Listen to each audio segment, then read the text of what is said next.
Well, good evening, everybody, and welcome to the Brevard Sports Network, live from Walk-Ons here tonight. Coach's Show number 2, as I said, here at beautiful Walk-Ons in downtown Viera, where tonight we've got 8 local area Brevard County head coaches slated to join us. Our first coach up tonight will be Chris Sands, but what a great show we had last week. Slated to join us here tonight on the show, as I said, will be Chris Sands. Cliff Nichols will also be up at the Space Coast Vipers. Coming up a little bit later on will be John Holmes, Tyler Murray from Gallie, Rich Pruzinsky from MCC, Hurlie Brown, maybe, I haven't seen Hurlie yet, from Holy Trinity, Brian Helton from Satellite, and as I said, Chris Sands will be our first guest up tonight. Our policy is the most tenured head coach goes first. And so, without further ado, why don't we bring on the man that is the longest tenured head coach in the room tonight. Hard to believe he's going to be coming up on 5 years already. 5 years for this gentleman right here. And he's done a terrific job at Gallie. That's not his. He is Mr. Chris Sands. Coach, how you doing, man? I'm doing well. How are you? Good. All right, so let's just get right into this. When I was loading your graphic, can you hear me okay? You good? Yeah, perfect. When I was loading your graphics for tonight, I didn't load up win-loss records. I didn't do any of that. What I loaded up for you, Coach, was this, and you can look on the screen there and see it. The thing that I think that by now everybody that knows you knows that the thing that you're the proudest of is the fact that between Gallie High School and where you were before, over 60 student athletes you have sent into college. And here already this summer, Robert Stafford committed to the U, baby. We actually have 2. Jude Tenor. And Jude Tenor, yep. Jude Tenor there to Georgia State. So it continues to go for you. Talk a little bit about that and what that means. Yeah, I feel like it needs to be done. If a kid has the ability and wants to play college football, I think they should have the opportunity. And I think in this day of age, the reason why you play something is to do the best, right? And to be the best. So they want that opportunity. And again, I think. As you know, for most of our guys in our program, since I've been there, they won't be under-recruited. You hear that term all the time, especially in our county. Everyone's under-recruited. We'll just work harder and don't let it be under-recruited. And that's what we take pride in. It's not just me. It's my assistants and everyone involved. My wife, I mean, she has to deal with it every single day being on the phone. But, again, that's kind of my passion, what I feel like I'm here in my profession to do, and I'm going to continue to do it. Even when you got the job, I loved what you told Athletic Director Todd O's. Yeah, I mean, if we can win a state championship, that'd be great, essentially. And of course, I'm paraphrasing, but Coach, I want this job because I want to put kids in college, and I just thought that was a terrific answer. Yeah, I mean, everywhere I've been, everywhere I will be, that will be the goal. It's not like we're not going to do that. We were 2 games away 2 years ago, so we're going to put a good product on the field. But, again, at the end of the day, the goal is to get kids to school, and not just as a walk-on or as a NAIA player. Again, we want the most they can get out of their recruitment. That's the other thing. Everyone's saying they signed all these kids and all this stuff, but a lot of that were walk-ons. A lot of that was like, no, let's put those kids in college for free, and that should be the main goal. No, I agree. And once again, we're here with Coach Chris Sands of the Gallie Commodores. I just want to double-check with Caleb. You're looking around. Are we good, bud? Okay. All right. Coach, on the screen right now, people are watching your spring game highlights. Impressive performance there as well. Of course, Baker Alvarez with the big spring. Jamari Crooms, the young quarterback. Let's talk a little bit about the product on the field this year. I'll let you tell me where you want to start, and we'll go. Yeah, I mean, obviously, everyone kind of knows by now we were really young last year. Started 7 freshmen throughout the year, so I think that was a big part of what happened last year, and we had some injuries. And again, that's going to happen. Right. But at the end of the day, you're on the field to win, and we didn't get that job done. So coming into the offseason, we need to put a better product on the field. I don't care whether they're 14 years old or a senior, you're going to have to play better to be on the field. So we put that in place for spring. Our kids played up to the caliber of it. Obviously, those young guys are a year better. And to be honest, we're still really young. I looked at my roster the other day, and I probably have 30 soon-to-be sophomores on the varsity roster right now. So we're really young still, but at the end of the day, those guys have played a year of high school football already, so we're ahead of the curve, and that was kind of the plan for last year. Coach, how have you this is an interesting county, up years, down years. High school football, you were an offensive lineman at Florida A&M. Could have coached college football, no doubt about that. What is it about the lore of high school football that keeps you going? The biggest thing why I don't coach college football is I don't want to put my family through that. Gotcha. And that'll never change. People make rumors every year that I'm going to go coach college and do all this stuff, but that's just not going to happen right now. I don't want my family. I have 2 young kids and my wife, and I don't want to put them through that, having to be away for so many months and through the season and all that stuff, and that's just not what I'm about. I'm about, again, taking the maximum I can for what I can do, and as a husband and a father right now, I can't do that. So I'm going to do what I can for the kids I have. Family man first and foremost. Coach, I want to ask you about your coaches. I know how much you rely on them. I know how proud of them you are. Tell me a little bit about your coaching staff coming into the 2022 season. Yeah, I mean, it's awesome because you look at since we've been here, 5 years now, we haven't lost many at all. Billy Miller is our defense coordinator. He runs all our offseason stuff. He's been with me since day one. Kier Hall, I played with at Florida A&M. He does our DBs. We call our chief of staff as well because he kind of puts things together for us at times. Marquise Ramos, again, since day one. Kelly Benninger since day one. Jamie King, who's been through the Melbourne community for a while, he's with us. Butch Garland, offensively. Trent Geyser, offensive coordinator. Again, most people know Trent, played for Louisville, played in the NFL for a handful of years. We got a couple O-line coaches that came in, Coach Alvarez and Coach Cfat, and then Coach Polk and a couple other guys that we have. But the main man is Rob Robbins. That guy has been around the Melbourne community for a long, long time.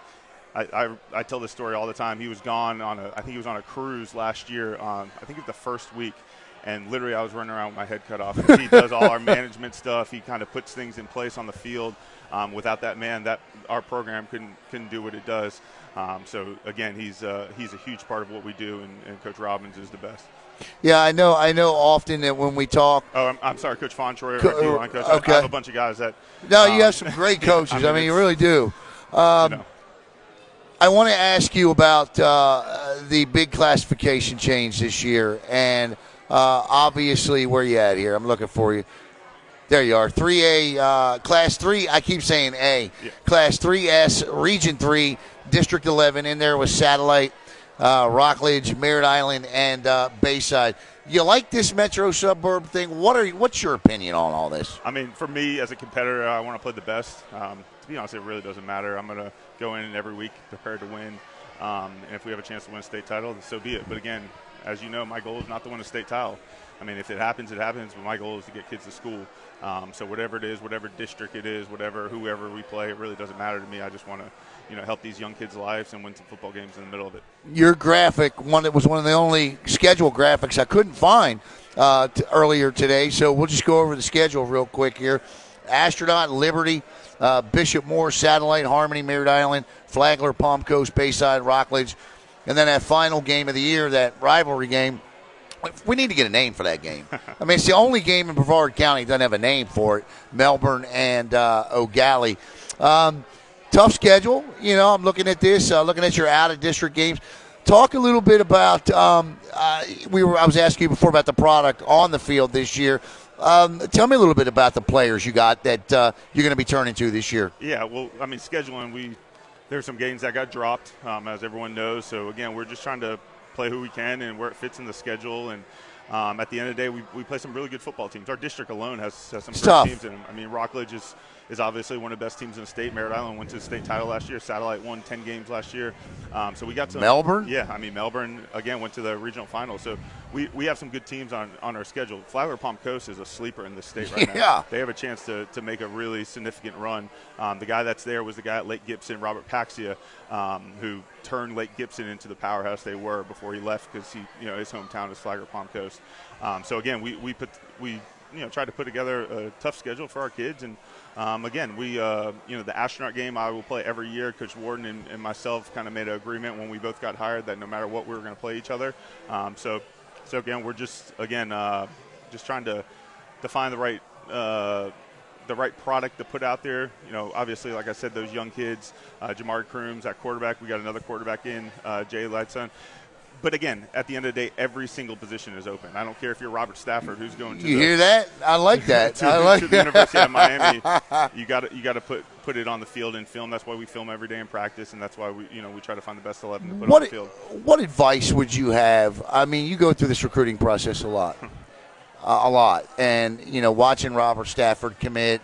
And Jude Tenor as well. I mean, Georgia State's an outstanding school. It's a great school.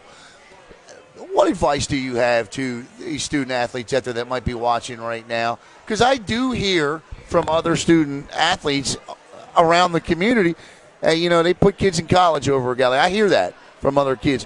What advice do you have for them in terms of, let's start with the underclassmen. Where should they be right now? Your freshmen, how do you approach it? The biggest thing is don't listen to people that don't know what they're talking about. Gotcha. And there's a lot of people around this area that think they know what they're talking about, but they have no idea. Gotcha. I mean, you see it all over social media and recruit this and recruit that. Really, they have no idea what's going on, and they think they do, but they don't.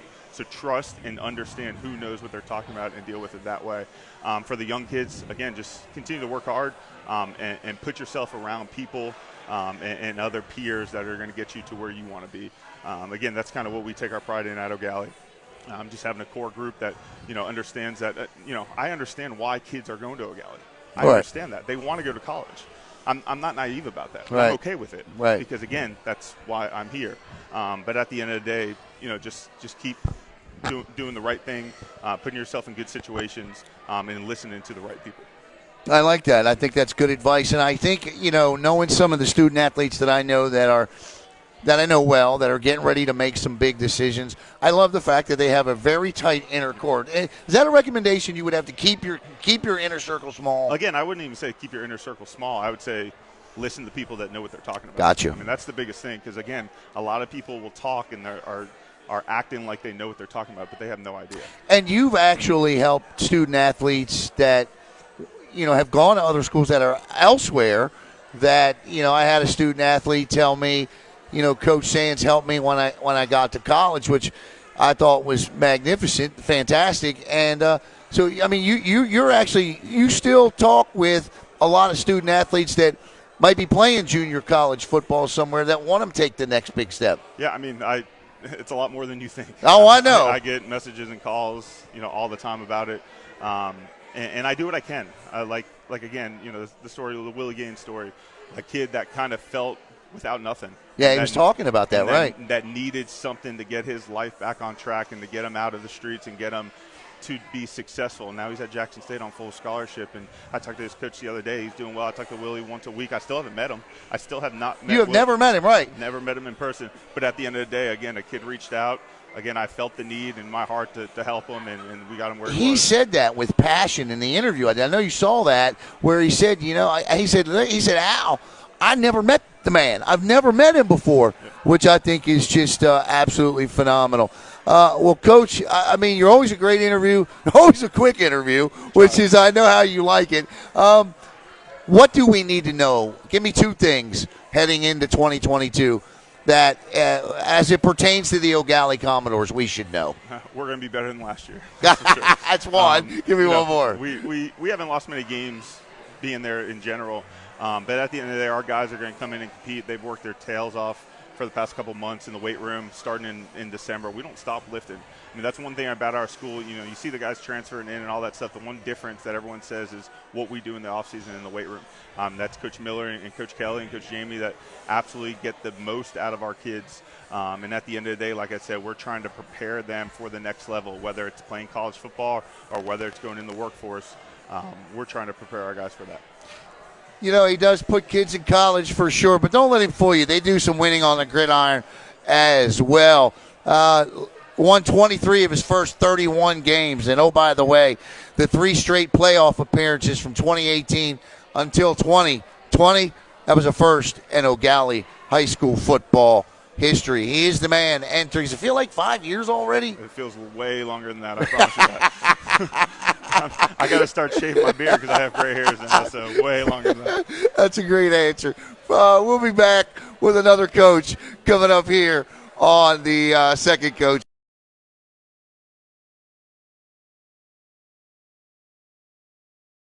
It all started with a sketch on a napkin. An idea created by 2 walk-on bench warmers. And after 10 years of hard work and perseverance to turn their dream into a reality, it's the #1 sports bar in America. Welcome to Walk On.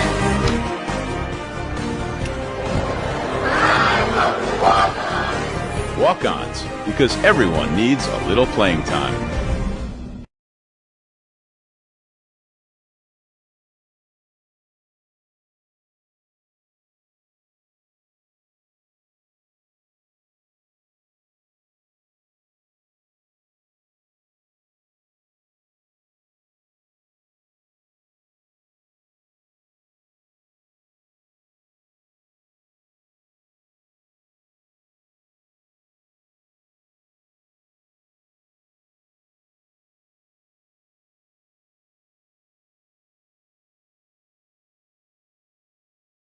To 1.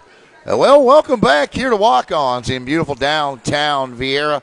Alan Slaughter-Zinski with you on the Brevard Sports Network. And coach number 2 of 8, I think 8, will be here tonight. We never know. Here on the Brevard Sports Network, a lot goes on with these guys, especially when we are just weeks away from the start of camp. August 1st is coming up, and my next coach is the head coach of the Space Coast Vipers. Great guy. I tell you what, doing a great job up there at Space Coast. Cliff Nichols. Coach, let's just start right here. We talked last year as you were going into year 1, and we're talking about laying the foundation for what you wanted Space Coast Viper football to become. Where are you in the process? I mean, we're still early in the process. Yeah. You know, we're always hoping to make strides a little bit at a time. I feel like we've still got a great crew of really young kids. We're super young this year. I think we've got right now 4 returning seniors. Wow. So we're predominantly led by underclassmen, but we're moving in the right direction still, and I think that's all you can ask for.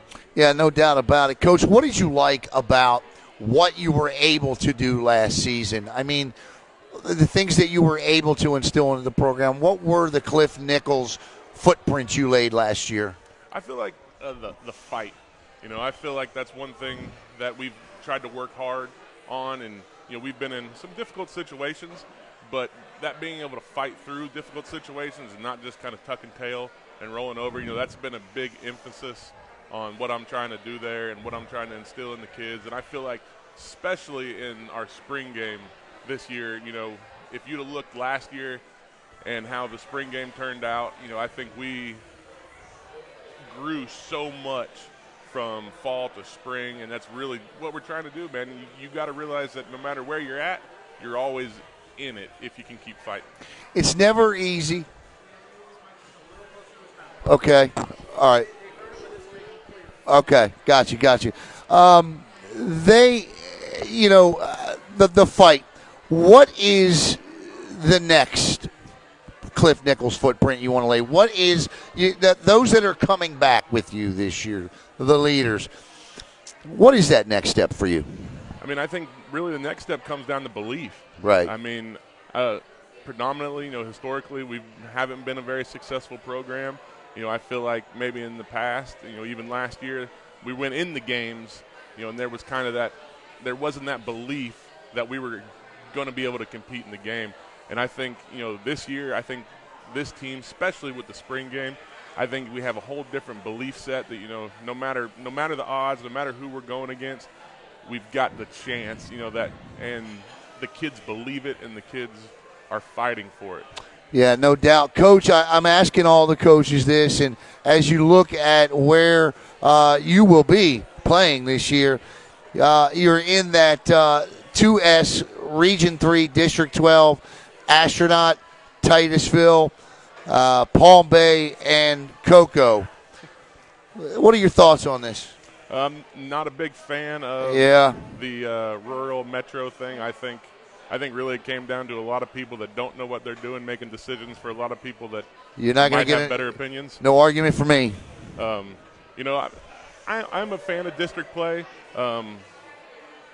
I liked last year. I liked when we weren't in district. You had a little more flexibility in your schedule.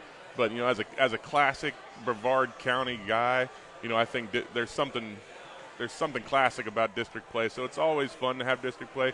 Might I have wished we had a chance to move our schedule around a little bit more? Yeah, but What and I'll ask the question, Coach. I've always been honest with you. You've always been. What do you tell your kids as you're getting ready to line up against a program right now like Cocoa that says, Cocoa obviously is Cocoa. I don't think the state gave any thought to the fact that this could occur. What do you say? Well, I think we're one of a lot of programs in the state, that kind of got stuck with a powerhouse, Right. But as far as how we're going to approach it as a team, it comes down to me trying to focus on the process, not really focus on what we're doing. On the opponent, right? Not focus on. I mean, I know it's kind of a cliche, right? No, thing, it's true. But I think that's a perfect chance to be able to do that, And we got to come out and we got to prepare just like it was any other team. And I think it's a great measuring stick for a team. Maybe not even the game so much, but how the kids prepare heading into that game. And that goes back to that belief that I was talking about that we're trying to instill in the team. And that's a perfect opportunity to see how the kids are going to respond heading into a very difficult game. Yeah, no doubt about it. And that's a tough division. I mean, it really is outside of that Palm Bay. John Holmes in Titusville now, of course, Coach Warden. Coach, tell us about your coaches. Oh, so I know you got a new one. Yeah, so we got quite a few new coaches. So Coach Liam Hinsman, he's been there just as long as I've been there. He's my right-hand guy. He's been there through the thick and thin of it. We hired on 2 new coaches in spring. Stick Martin and Tay Weaver. Yeah. I initially hired them on. Stick. He's a great guy. Both those guys, I hired those guys on in spring, and man, I couldn't be more impressed. With the way they handled themselves in spring, and especially, under some circumstances that we had in spring that I won't go into, but they proved themselves to be great with the kids, and just communicated well. And that's the most important thing to me when it comes to coaches is building those relationships. And, that's what I look for first in a coach. I think that's number one most important thing you can do is, building a relationship with the kids. Yeah. And both those guys have been great. Excuse me. We also in spring we hired on a new coach. He's on campus actually. He just got the PE role up there, Kyle Davis. Okay. So he's a phenomenal coach. He did great in spring. But, those 3 guys were new in spring, and I think they did a phenomenal job, and I'm happy to have them on board. And then we just hired on Brandon Wiggins. Yeah.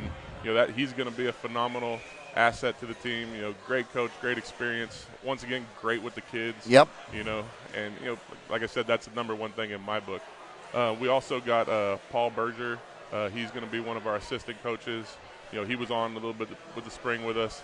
He did a phenomenal job. And that's really what I measure the coaches on is their ability to make relationship with the kids, because you can learn X's and O's, but if you don't have that natural rapport with the kids, they're not going to do anything for you. You can know everything you want to know, but if you can't build those relationships, it's never going to work.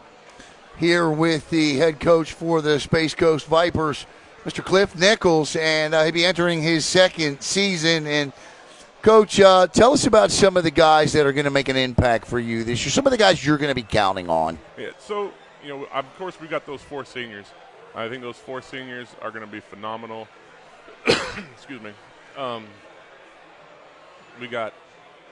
That's all right. Off the top of my head, I'm sorry, Conor White. He's one of our guys. He's a prototype, the kind of attitude you want in a linebacker. A little unhinged, right? But I like to call it no worry for your own safety. That's good. That's a linebacker. Yeah, which I think you got to have. He's gonna. I think defensive wise, he's gonna be great. Excuse me, I got a little draft. Brevard County, man. Yeah. So we've also got Shilly, Jaden Shilly. He's a state placer wrestler. Mm-hmm. He's going to be our defensive end, tight end. One thing, everybody on my team is going to get to play both sides of the ball. Yeah. So. Well, they have to. Right? Yeah, they're going to have to. Every guy I mentioned is going to make an impact. Across the board. But being all fair, I know a couple of these kids, and they want to play both sides of the football. Oh, yeah. They I do. mean, the thing is that they love it until it's Friday night in the third quarter. Right. They've been playing, for 3 quarters. Right. So it's one of those phenomenal opportunities, but at the same time, it can be a little bit difficult for some of the guys. Gotcha. And then quarterback, coach. You got a quarterback yet, or is this something you're going to have to find out through camp? So quarterback is always seemed to be a question mark when it comes to Space Coast right now. We've got a couple opportunities. We got a guy, speaking of another senior, Tristan Weiler. He's a phenomenal defensive guy, and he's an offensive guy that can play just about anything. And we've played him in some quarterback, and we don't, like I said, it's very much a question mark right now. Look. And then, and so when it comes to seniors, seniors always make an impact, but, some of the underclassmen guys, I'm excited to get into camp because a lot of those guys, we don't know what kind of impact they're going to be able to have, and they're going to get the opportunity to really show it in camp. You still get excited about coaching that? Do you still coach the offensive line, or are you kind of overseeing everything? Unfortunately, it does hurt my heart. I don't get to coach the offensive line. Coach Liam Hinsman, the guy I was speaking about, one of the greatest coaches we got on staff, great guy, my right-hand guy. He's my offensive line coach, and I think, especially as an offensive line coach at heart, you gotta have. If you're not coaching offensive line, you gotta have an offensive line coach that you can trust. Gotcha. And he's the type of guy. So right now, I'm coaching quarterbacks, which is a little bit out of my wheelhouse. But it's still. You're coaching the quarterbacks? I'm coaching the quarterbacks. Well, you know what? There's a lot quarterbacks can learn from a guy that played on the offensive line. There ain't no doubt about that. Here with Cliff Nichols. And, Coach, what do you like about, aside from that fight that you had last year, what do you like about your team as camp comes up August 1st? It's really the hunger. Being so young, we got a lot of young guys that really want to compete. A lot of guys excited for, the chance to compete, and the fact that we don't have a lot of positions that are set in stone. So even with our small numbers, I think we're going to have a lot of guys that are just hungry to get out there and show everybody what they can do. I got to ask you, I'm going to pick your brain a little bit here. As a guy that's played a lot of football, the semi-pro, the minor league stuff, college, high school, what would be the right system? How should it be public, private? What would you like to see happen? Really, it's a very difficult answer for a difficult question. I think what you got to do really is you got to look at some of the states that have been successful. I think the solution is private and public. Really, if you look at some of the bigger states that have been successful, I think separating some of the teams, I think the natural course is private-public. I think I agree. But then again, that's a difficult – seems like an oversimplified answer for a very difficult question. If you're going to make a change, because obviously a change – somebody felt like a change needed to be made, right? So if you're going to make a change, you okay? Why this and not just public and private? And that was my thing. Why not just make it public and private? So what gets me is they voted on it, a few months before. Right. And it was unanimously turned down. Right. And then to turn around and pass it, it boggles my mind a little bit. But me too. Me too. Looking on the screen there, Coach, your schedule's up. Home games are in purple. Atlantic, Lake Howell, MCC, Holy Trinity, Cocoa, September 16th, Toho on the 23rd, Titusville, Palatka, Astronaut, Palm Bay, late bye week, and you close it out with Satellite. Coaches, we get set to wrap up with you here. What is it we should know about Space Coast Viper football heading in to the 2022 season? Well, real quick, as you look at that graphic, and not to toot my own horn a little bit, but I actually made that graphic. So. Yeah. And it screwed me up today, by the way, because it's a great looking graphic. It really is, but I couldn't get it into 16 by 9. I did the same thing to me too. I had to turn it around a little bit. I'm sorry. No, I was going to say, you know what? Before I ask the last question, you still you still hovering around. I can't find any more minor league football. Any finding any around anywhere? So there's actually a new team. I heard about this. The East Coast Sharks. Okay. So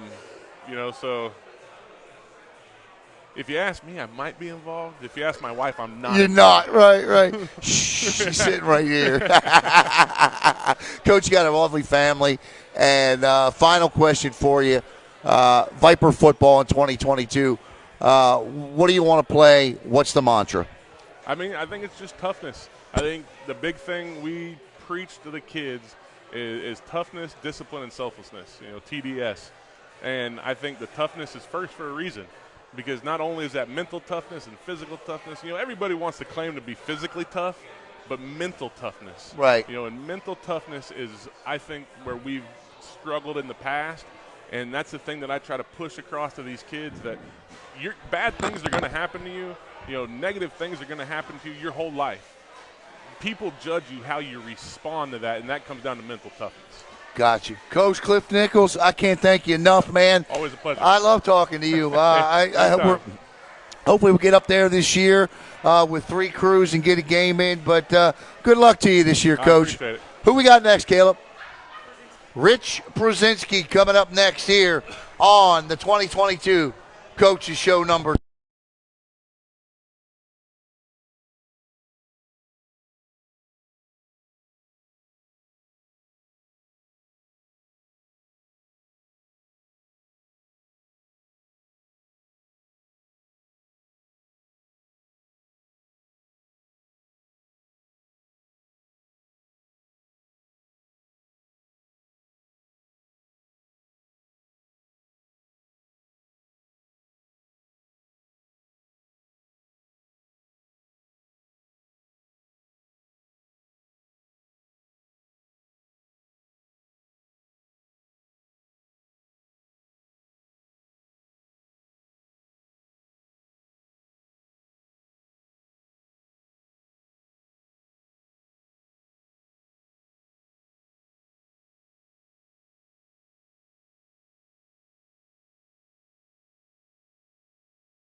All right, welcome back here to Walk-Ons in Viera. I want to thank the great management and staff here. And our next head coach here is another former Brevard County standout high school football player.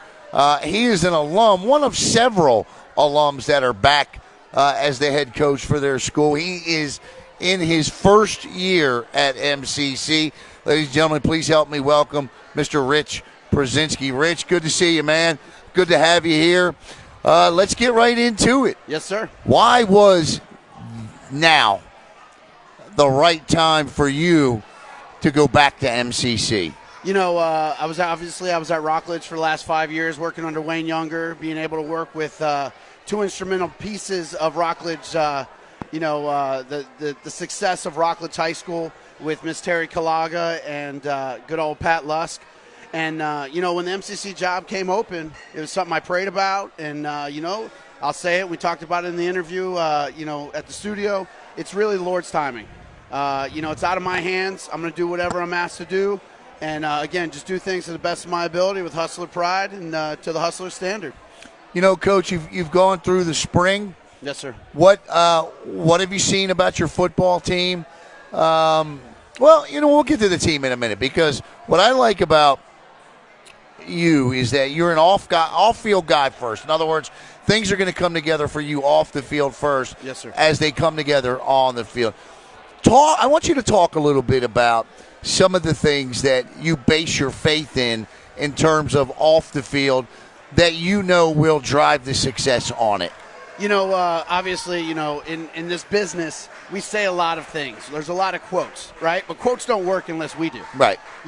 But the biggest thing, and it's posted, you walk into the Erdman Automotive Center, and right there you walk in that front door, and it's how you do anything is how you do everything, right? If you and I were playing a game of thumb war, it's no different than the game being on the line, fourth quarter, 4 inches from the goal line, being with that same intensity.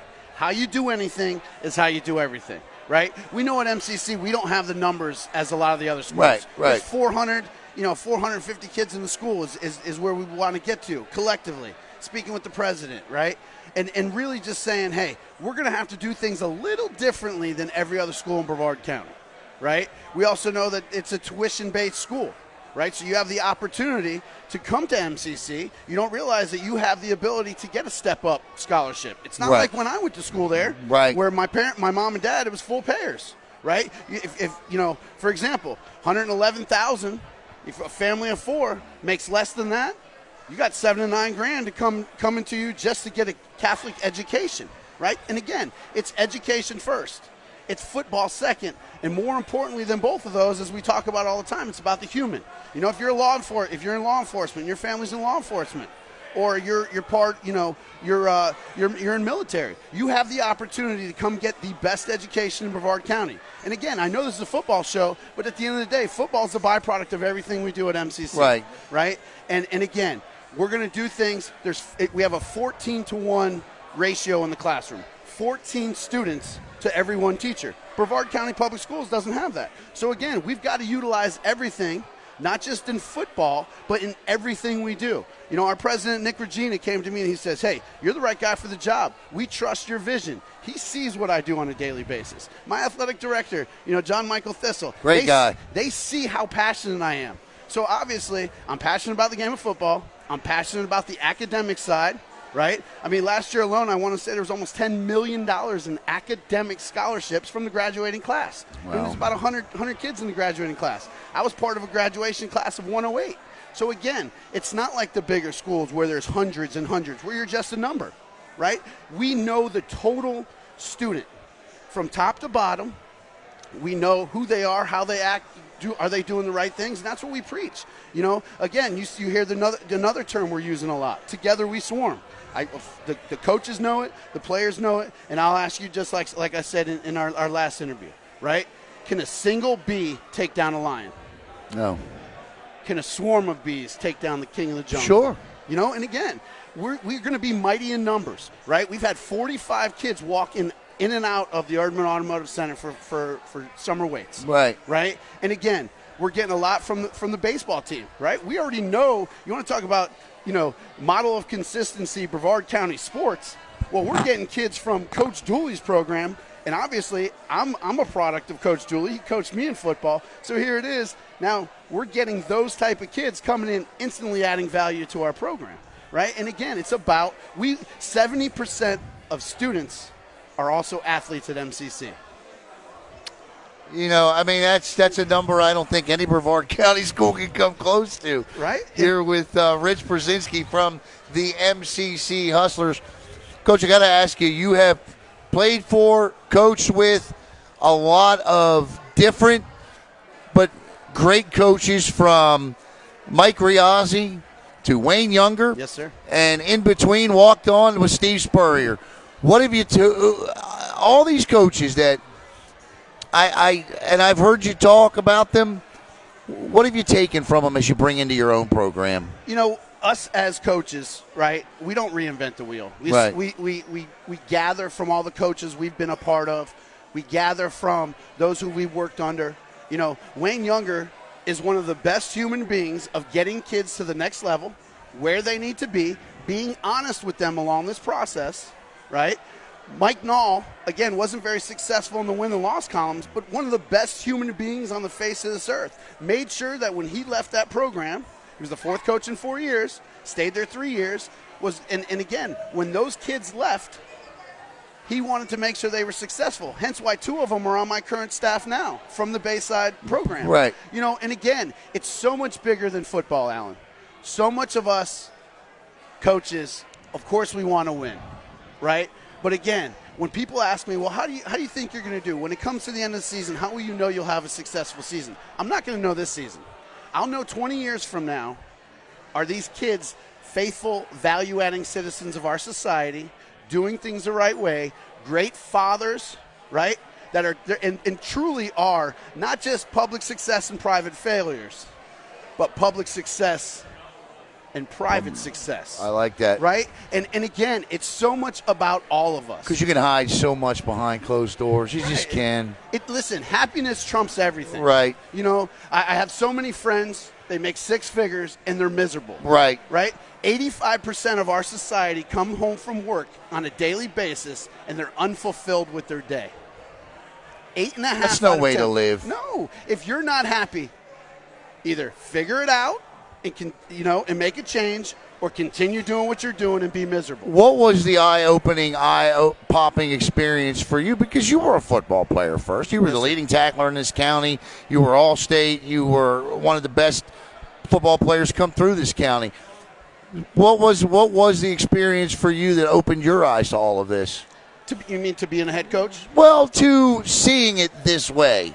You know, one thing I did at Rockledge, and this is kind of a little tidbit, I was blessed to teach world history, right? And every Wednesday we would step aside from history for about 30 minutes. We called it Wealth Wednesdays. And we wanted to add value to these kids' lives other than just math, English, science, right? And again, those are very important. But again, it's about the total student athlete. And it is getting people and listening to people like Inky Johnson, right? People like Dr. Eric Thomas, Simon Sinek, and guys who truly continue to speak value in our life, right? Wisdom is only wisdom if you listen to it. That's exactly right. You know, and again, I was blessed. My father, he was a mechanic, and he didn't probably think I was paying attention the whole time, right?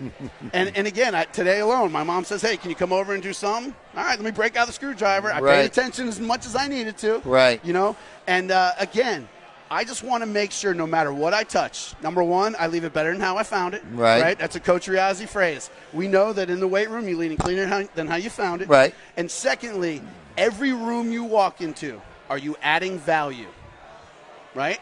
Again, my student athletes, I tell them, go home. Take the trash out without your parents asking you. Do a dish.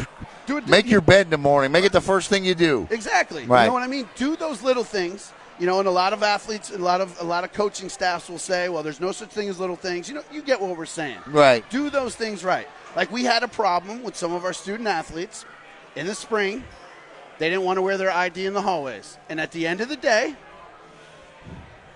there's a standard at MCC that's a little different. It's called the Hustler Standard. And again, if you can't wear your ID in the hallway, I'm sorry, no disrespect. Don't expect to get the ball on Friday night. Well, you know, I mean, there are consequences to not following rules. Bigger than football. No doubt. Right? Yes, this is a football show, and I know people are like, well, is he ever going to talk about other, you know. Well, we are. Right. We're going to get there. You know, but at the end of the day, it's so much bigger, right? So much bigger than football. Because at some point, who are you when your athletic identity ends?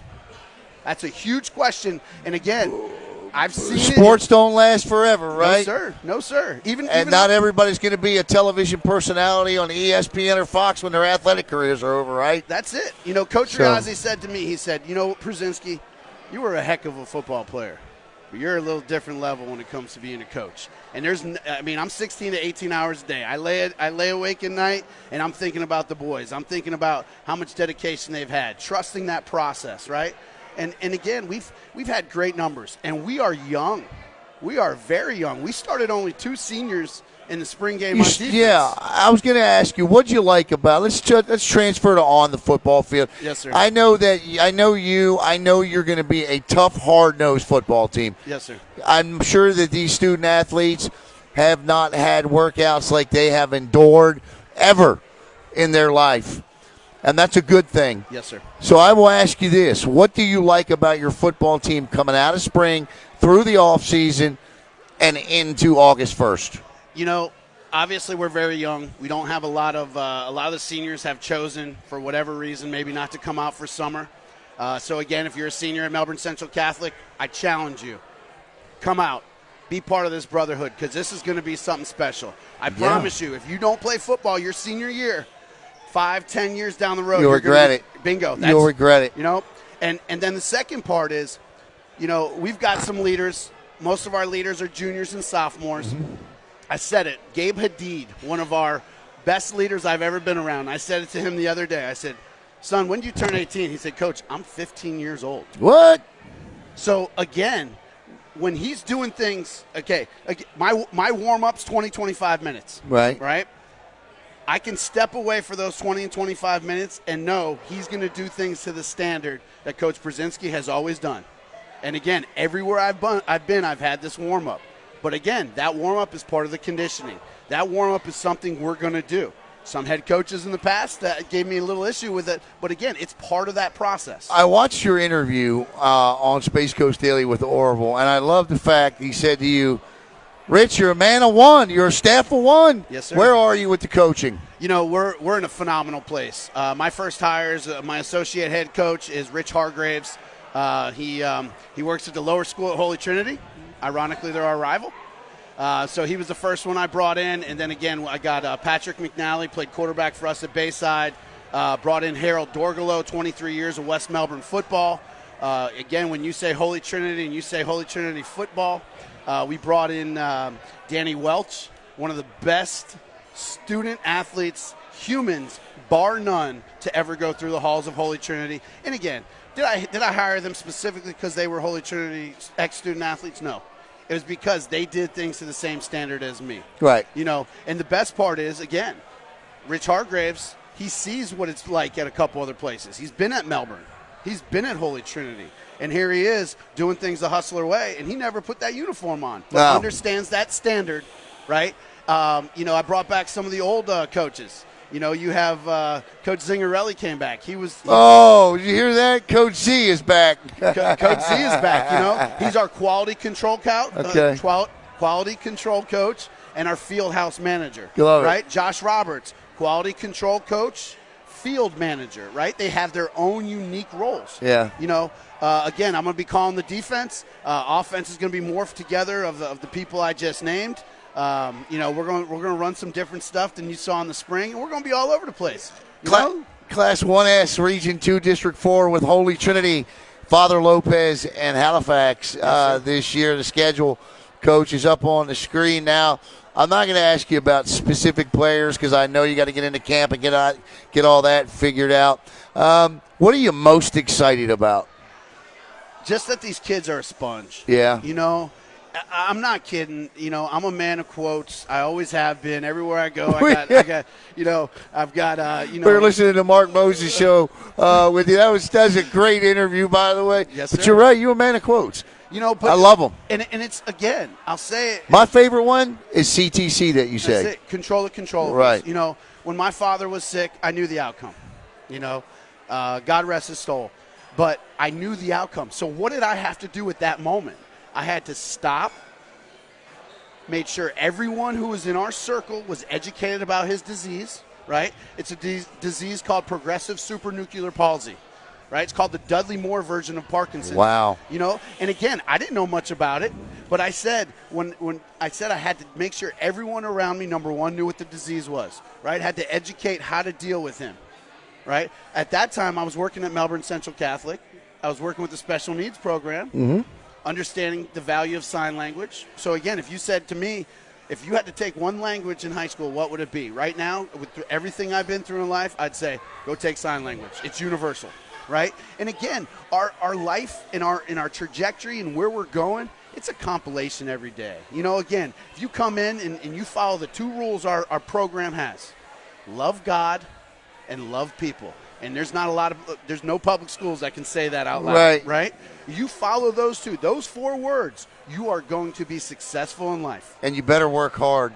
That's it. St. Edwards, Avon Park, Space Coast, Windermere Prep, Halifax Academy, Titusville, Father Lopez, Bioweek, St. Francis, Cocoa Beach, Holy Trinity, John Carroll, the schedule this year. Yes, the sir. mantra, we are faithful. That's it. Coach, last thing I'm going to ask you about, I pulled this picture off your Twitter page. Tell me about it.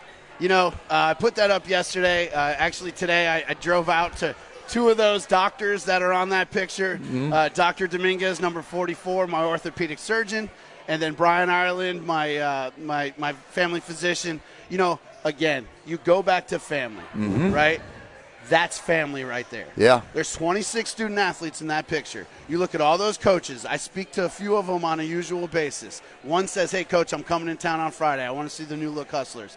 But that right there is family. We talk about our family and where we come from. But, again, you go back to your sports families. You go back to who you are. And, again, this says it all.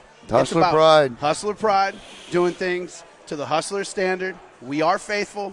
Together we swarm.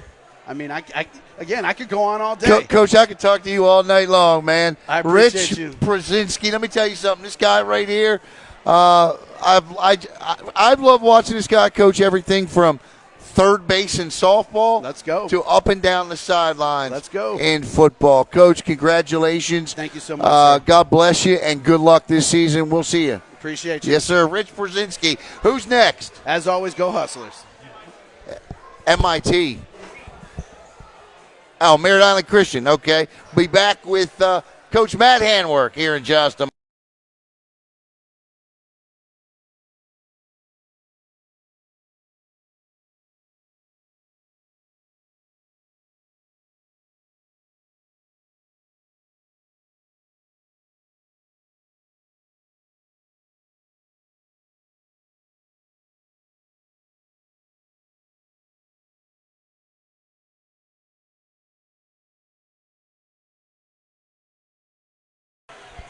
All right, welcome back here to Walk-Ons in Viera as we continue with our coaches show. We switch from the 11-man variety of football to something that Caleb and I absolutely fell in love with last year, and that is 8-man football. And no longer is Merritt Island Christian the only program in Brevard County that plays it. Calvary Chapel does as well. We'll have them on next week, but today we've got the state semifinal head coach here from the Merritt Island Christian Cougars, and quite honestly, one of my favorite guys to talk to, Coach Matt Handwork. Coach, good to see you. How you doing? Good to see you too, Alan. Great, thank you. 10-1 last year, Coach. Your second season, awfully successful last year. Sure. As you know, I think it was the third year for MIC playing 8-man, right? This will be our third. Third year, right? So, as you're going through the year last year, did it take a lot of adjust? I mean, take me through that, because to be 10-1, first-year head coach in terms of 8-man football, that's a heck of a year, Coach.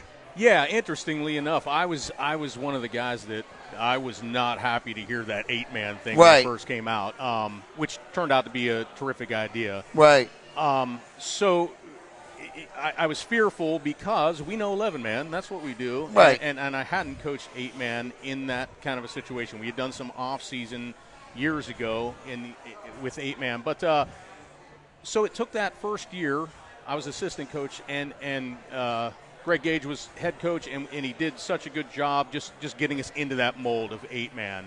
And that last year, just everything fell together. We were able to master what we needed to master and had the right guys to do it. You had some great players last year. You lose some talent this year. You had some great, the Sunshine State Conference. Let me pull up. I'm going to put up the divisions on there. You're in the Atlantic Masters Academy. Of course, you guys, Eastland, Lake Mary Prep, Calvary Chapel, and City of Life. What are the expectations for your Cougars going into 2022? Yeah, sure. That's another great question. So, you talk to the players, coaches, expectations are high. We're coming off such a terrific season. But we're also realistic. We know we've got to start over where we started last year. We're not going to continue from last year. We're going to start fresh, right where we started, build back to where we were. We've got our conference is good. A lot of good teams out there. And we've got quite a few more players this year. So we've got to incorporate that. It's we're going to try to run a developmental league as well this year with some of the younger players, 6, 7, and 8th grade. Yeah. So it's going to be a different kind of season with more, and we welcome more players for sure. What did you tell the guys? Because I sensed going into that state semifinal, you guys were rolling, and then even into that first half of that game last year. What did you tell the guys after that loss? Because I think everybody walked out of that stadium that night like shocked. I was shocked. What did you tell them? Oh, listen, we did not dwell on that loss. That's the most terrific season we've had in years there. That's all we preached. We got beat by a better team that night. That's going to happen. Could have happened earlier in the season. It didn't. That's the last game. Not everybody can win the last one. That's it. And they realized that. And it wasn't a bad game to lose, if that makes sense. No, it was a great football game. Yeah, it really was. Game, and they left the field proud of a great season, and it'll take us into this season. And I'm excited because I know we will be doing several 8-man football games this year, obviously, Merritt Island Christian and Calvary Chapel. It's an exciting brand of football. I always want to ask you, because I think it's important to talk about the Merritt Island Christian community, because I think it's outstanding. Talk a little bit about it. I don't know that there's a school or a community that's anything like it. Coming in when I did, I wasn't sure what to expect. It's been the most welcoming, overwhelming, hardworking group of faith-based people that you could ever imagine. And it's such a pleasure to be part of it. Nobody will ever understand unless you're a part of it. Right. And the support you get from the top down, and our athletic director, Michael Rockwell, then nobody works harder. He's amazing. Oh, he's amazing. The hours the guy puts in. No, so you'd have to be there to experience it, but nobody would realize what a great program it is, top to bottom. I tell you, Coach, I got to ask, how's Bodie doing? He's doing good. Yeah? Yeah. Now, you had some guys going to play some football, Coach. Talk about that. Yeah, we got a couple guys. We've got Layson, right, and Nathan Nevad. I said Bart Layson, yeah. Yeah. The two of them are going together to Wisconsin Lutheran to play. Gotcha. Yeah. And then we had a homeschooler that played for us too, lineman C.J. Messias, who is also playing as well. But, so we're getting ready to take those guys. So you can go play college football playing 8-man football. You bet. There were plenty of offers out there. Yeah, there's no doubt. May not have been Ohio State, but there were plenty out there. And Lacey's just a heck of an athlete, too. I mean, where's he at again? Wisconsin Lutheran. Wow. Milwaukee. So when does he go? August 8th, we're taking the two of them. Are you really? How you doing all that? You all right there? Yeah. I think we're good. Yeah. Here with Coach Matt Handwork of the Merritt Island Christian Cougars. It's an outstanding season last year. Coach, tell me about some of your coaches. Oh, shoot. Same crew. We got the band back together. So George Shell, my defensive coordinator, we've coached together for years. You see how many shutouts he pitched last year. The guy does a terrific job. I've got Josh Babin, offensive coordinator, one of my best friends, and just a terrific guy. One of those guys that the kids love, and you can get everything you need out of the kids by old Coach Josh. And then we've got Pastor Dave Montecalvo. Okay. Always good to have a good pastor on staff, and he knows football as well. Keeping the straight and narrow. That's right. Absolutely. And we've also got Aaron Smith, Kevin Delaney, and now most important, we've added in the spring, we added Coach Anthony Clark, strength and conditioning, which we were lacking. We've lacked for years. And the reaction we've got, and the boys starting to feel stronger. The heads are growing, and it's worked out great. He's been a great asset. I always, people don't understand. I think the athletics at Merritt are always underrated. They never get the love that they do. Coach Gage, I used to tell him, Coach, man, you guys I know, Alan. We play. That's what we're there. We play. I thought it was always fun, even ribbed me a little bit. All right, tell us about the guys on the field this year. Who do you have returning that you're going to be depending on this year? Yeah, we all know Morgan Babb, running back. Morgan, phenomenal running back, a natural running back. Got over that 1,000-yard mark last year, and he'll be a strong asset for sure this year. Team captain, team leader. We've also got Judah Montecalvo, another senior who ended up the backup quarterback for Nathan Neebad all season when he went down, who's been working hard and turned into a real powerhouse. So Judah's multi-talented. We can bounce him quarterback, running back, defensively, and the linebacker. Yeah, kid's a true athlete. Coach, tell me a little bit about the Sunshine State Athletic Conference. We don't know much about it because everything we do here in Brevard County is FHSAA. What do you like about the Sunshine State Athletic Conference? You know, it's structured so well, and it's structured more I don't know the best way to put it. It's structured to where we need to be right now. Right. We're not right at this point going to jump into that. We're not 5A, FHSAA. So that's where we need to be. And they have the 11-man program, which is our goal. With those 33 this year and plenty still coming in, we're looking to make that jump to 11-man next year. So I've been keeping an eye on the SSAC 11-man. Do they hold you to, like, if you commit, you have to play 8-man? You know, if you go independent in Brevard County, I think you got to stay independent for 2 years. They don't do – if you can go 11-man, they let you go 11-man? Yeah. We may have politely asked this year if it might have been a possibility, but they said it'd probably be better for next year. So, right. Yeah. No, I hear you. Yeah. No, I hear you. There, once again, on the screen, I'm going to put the schedule back up coming up this year. Now, your camp also gets underway August the 1st. Yes, sir. And so a couple things heading into the season. Just to recap, Merritt Island Christian football, 8-man football. What can we look forward to? Oh, I'm looking forward to the excitement seeing these new guys come in. We went from 19 last year to 33 this year.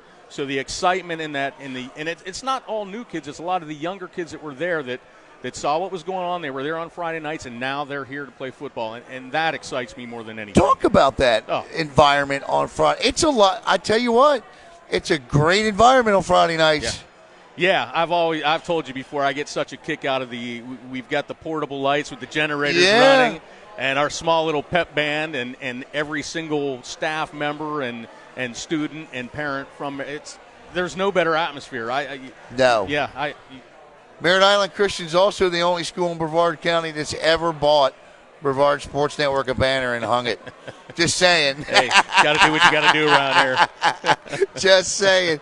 How beneficial was it to have another team in the area playing 8-man last year? It's Talk great. about that. It's great. So the obvious thing is that's a short drive, so that's wonderful. That's rare for us. But just to build, there's a camaraderie. We all know that. When we're so spread out playing teams in Jacksonville and Gainesville, it's nice to have a little camaraderie here at home. Right. We get to communicate with each other, played a spring game together. You played them in the spring game, right? Absolutely. So that alone is gold. The spring game was close to home, amongst coaches that know each other. We communicate well. Yeah, good stuff. I think it's phenomenal to have two teams playing 8-man. You know, and you don't feel like, the odd man out trying to get back in. Now it's a trend. Yeah. I like it. Yeah. I'm telling you, if you have never seen 8-man football in person, you absolutely want to get down to Merritt Island Christian or Calvary Chapel and check it out. Absolutely. Well, Coach, I tell you, when camp starts, I'm going to do I vowed to Caleb, I told Caleb, we're going to do the two 8-man teams first. And then we're going to hit the 11-man team. Right. So we may see you guys on August the 1st or the 2nd. But is there anything we should know that maybe we haven't talked about, the 8-man football or Merritt Island Christian Cougars? Oh, just the excitement at our school. Like I say, everybody goes to their home team to watch a game. I understand it. Those that are looking for a game to catch because their team's not playing, come out and check out an 8-man. It's a whole different situation. It is, and the atmosphere is fantastic. There's a lot of action. We got a little bit skinnier field, and obviously 16 men total on the field getting after it. It's pretty neat. Yeah, I'm telling you, and you get to see Morgan Babb, who's phenomenal. Yeah, he's going to be something else. He's playing defense again this year too. Oh, yeah. Morgan is all over the field. And every time he takes the handoff or catches a little pass, he's 2 steps and gone. It just seems that way. Coach, thank you so much, thank man. You, Alan. Appreciate it. Thank absolutely. You very much. Coach Matt Handwork. Who's next? Brian Helton from the Satellite Scorpions coming up.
All right, welcome back here to Brevard Sports Network. And our next head coach is also a first-year head coach, but really a head coach at, well, let's just say he's done a lot of coaching in his career. And I couldn't be more happier for, by the way, somebody told me, well, I'll get to that in a minute. Let me just introduce him. He is the new head football coach for the Satellite Scorpions. Please help me welcome to the show Mr. Brian Helton. Coach, first of all, welcome. Good to see you. Good seeing you. Last year we were in this situation a couple different times. You coming over.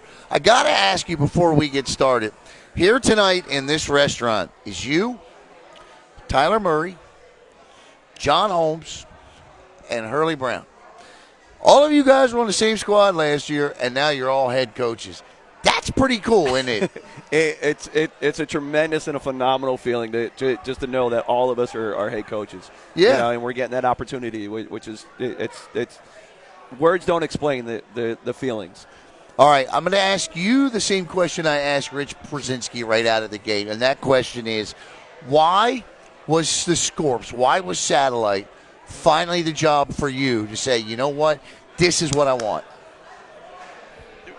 With what has gone and transpired in the last 4 years over there, you could tell that the mentality was changing and the community was taking a part in it, and you could see it was turning for the good, and the school was getting on track, and they were doing the right things and everything, and the possibility came open. They called me, they offered me an interview, and I talked it over with my wife and my daughter, and they were like, you got to go for it.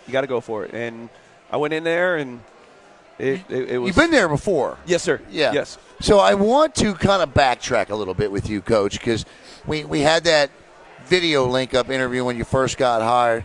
But I always brag when I'm talking to other people about you. I always brag on your extensive experience. And I want to ask you about that. For those that don't know, you've played both sides of the football. You've coached both sides of the football. Talk a little bit about your experience, because you may be the most experienced coach in the county. Talk a little bit about that. I started off as a football coach in North Carolina at a middle school. Was able to get a head coaching job at the middle school at a surrounding school a little bit closer to the house, so I took that position. I came down in 2001 and had that opportunity to go underneath of Dan Higgins, and he made me the offensive line coach at the Gallie. So it's been a good time, and I was my first official OC position was at Florida Air Academy, and it was fun. It was fun. Based on what you did with that Merritt Island Mustang defense last year, I'm assuming, having coached both sides of the ball, your preference is defense. Yes. Okay. Yes, it is. It is. But, you know, I tell people all the time that being part of the offense for so many years on playing it and coaching it, and now being on the defensive side and been on the defensive side for quite a few years now, it helps me because I know what the offense is trying to do. And I'm steps ahead of where I'm thinking and where I'm going to go with how to stop them. Mm-hmm. And being able to understand the offense and being on that defense, it puts it in a perspective that helps a lot. I mean, no doubt. I mean, you had 7 games last year in which you held opponents to 7 points or less, 5, 6 shutouts, and I don't know. And, by the way, our 2021 Brevard Sports Network Coordinator of the Year last year, Coach, I mean, it was just unbelievable what you and that entire staff at Merritt Island accomplished. Nobody, well, I wouldn't say nobody, because one of us thought Merritt Island would have a good year last year, right? I'm not going to say which one, but one of us picked Merritt Island to win 10 games last year. Yeah, I did, by the way. But just an outstanding season last year. All right, Coach, you've been there, 6-8 weeks now? 6 weeks? Yeah, I'm about to start my 6th week. 6th week. I just put this picture up on the screen there. That was day one. Bam, hit the ground running. What do you like about what you've seen since you hit the ground running there at Satellite? Just how the kids have already bought in, and how they've learned and taken part of what I'm expecting and what we're trying to succeed on and what we're trying to do, and we're trying to build on what they've already done, and you know they're all in. The seniors are taking control. You got some juniors stepping up. You even have sophomores that are out there doing what they need to do, and you know it's a good feeling, Coach. Just to know that the kids are there. I'm not going to tell you which one. I was talking to one of your coaches today, just texting with him a little bit, asking him about his son, and he said, "I wanted to. You getting rest?" He said, "Man, this guy is amazing. You getting some rest, or how many hours a day you working?" Yeah. No, you're not. I have no idea. All I know is that I'll think of something at 2 o'clock in the morning, and then I'm up for 2 hours, and I'm like, oh, my God, I need to go to bed. Mm-hmm. No doubt. And that's right. That's got to be the excitement of just – look, you take over a team. I love what they were doing in the spring. I like your quarterback. I like, Mark Henkel. Yep. But what I like, and I want to talk about this because I think the character of your football team fits you, Coach. And what I mean by that is I saw a post right before the 4th of July or something about 4 of your players running to a lady that had a blood-curdling scream. Now, look, thank God it ended up being that her dogs were in a little bit of trouble with a possum. But in 2022, student athletes don't run the blood. Nobody runs to blood-curdling screens, Coach. They get their phones out and they start videoing it. Exactly. That speaks to their character. There's a young man on the screen there, Nick Ramsey, who last week joined the United States Coast Guard Auxiliary Reserve. Yep. I love what these athletes do off the field over there. I love their character. Talk about that. It's a great feeling because they are the character that they have is we want to be the pillars of the community, and we want to be part of that community, and whatever we can do to help the outreaches, we're going to do it. We're going to do it. That community is a tough nut to crack, and what I mean by that is that it's a very, very close-knit community, and they recognize genuine, good people. They do, and I give them all the credit in the world. All right, football, because I know that's what we're getting ready to get down to. Schedules. Well, let me ask you this. Yes, sir. Are you a fan, and I'm asking all the coaches this, are you a fan of there you are. Are you a fan of this metro suburb thing? I'm kind of on the fence. Okay. Kind of on the fence. Want to see how it plays out? I want to see how it plays out this year. I want to see how it works and get a little bit more background, a little bit more knowledge about it. But it's. I understand why they did it, but it's. I mean, you have state champions, right? So you've got a metro state champion and you got a suburb state champion. Well, you're the same class, so. It's. I want to see what it turns out. What to it be. comes out to Yeah. be. You're in that same classification with Gallie, Bayside, Rockledge, Merritt Island. How weird is it going to be to look across the sidelines this year and see the black and yellow? It's going to be hard. My wife is still the varsity cheerleader. My daughter's over there as a varsity cheerleader, and it's going to be seen. And your wife, the coach? She's the coach. Right. Yep. So, what's that household going to be like game week? I'm probably going to be throwing it to the guest bedroom, most likely. I love it. I absolutely love it. All right. From what you know of your team, well, let me ask you this, Coach. Tell me about your coaching staff. I pretty much brought everybody back that was on the staff. Right. I lost a couple guys, but they moved on to other places. Just great opportunities for themselves and a great opportunity for their families. But we have Sean Ashley as our offense coordinator. I love Sean. He played at FIT as a quarterback. So great quarterback there, yeah. Gutsy quarterback. Yes, and I like that because and that's what I want. Yeah. I don't want him to be afraid to take that chance. And that's what I want. I want him to go after it. I have Garrett Keith coming back. He's going to be my offensive line coach, along with Antoine Trice. I also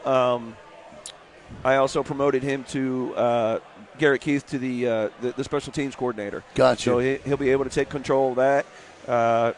Obviously, I'll be the defense coordinator. But I have Ryan Hinkle as my running back coach. He was there for the past couple of years, and he's done a great job. And then on the defensive side, I have Coach Pruzinsky. Yeah. He's been there for a while. He's been a linebacker coach. He does a great job with the guys. So I'm looking forward to it. And then Coach Lovicher Jones is going to be my defensive my DB's coach. Got you. So, yep. And then James Clark is my D-line coach. Okay. Yep. All right. So on the field, as I look at your roster, we talked about Hinkle. I love, he comes back from O'Gallie to Satellite. Nice athletic quarterback. Yeah. I love the way that Mark plays the position.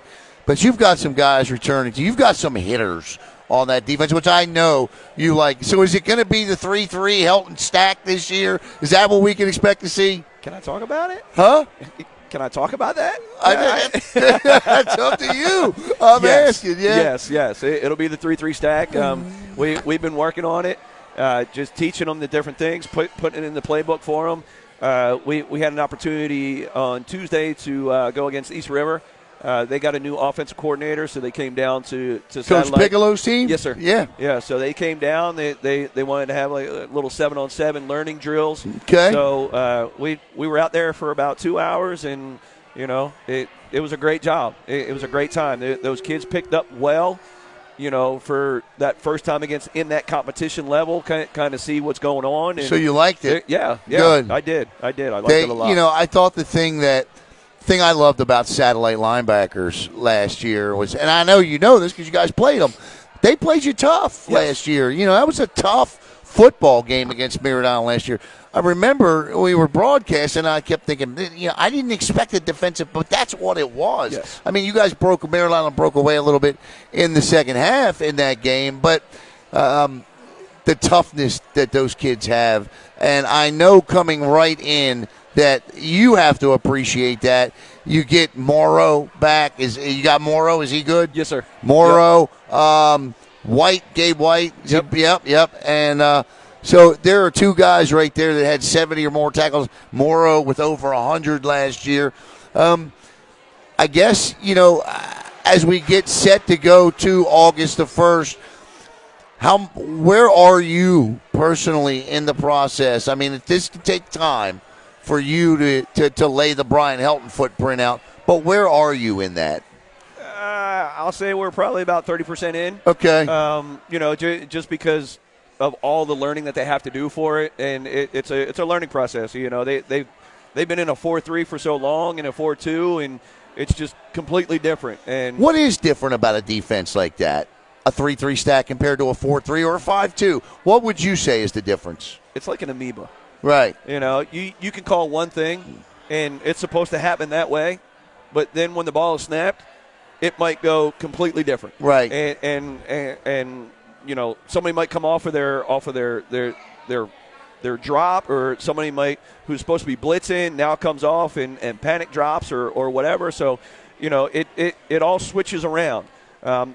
You could call a coverage, and then all of a sudden the offense gives you something else, and now that coverage just completely changes. Pretty speed-reliant defense, too, isn't it? Yes, sir. Yeah, no doubt about it. I loved watching it last year. Of course, you had some pretty good linebackers playing that last year as well. One of the best linebackers in the county. There's the schedule on the screen. Palm Bay in the Kickoff Classic. Not an easy schedule, that's for sure. Heritage, Viera, Melbourne, Gallie Astronaut, Bayside, Seabreeze, at Rockledge, at Merritt Island. So you got to go to the island, huh? Yes. Yeah, okay. It's senior night for them. Yeah. Oh, it's wow. Senior night. So okay, all right. I will be able to get to walk my daughter across the field. Your senior night, 11 to 4. Coaches, we get set to wrap up with you here.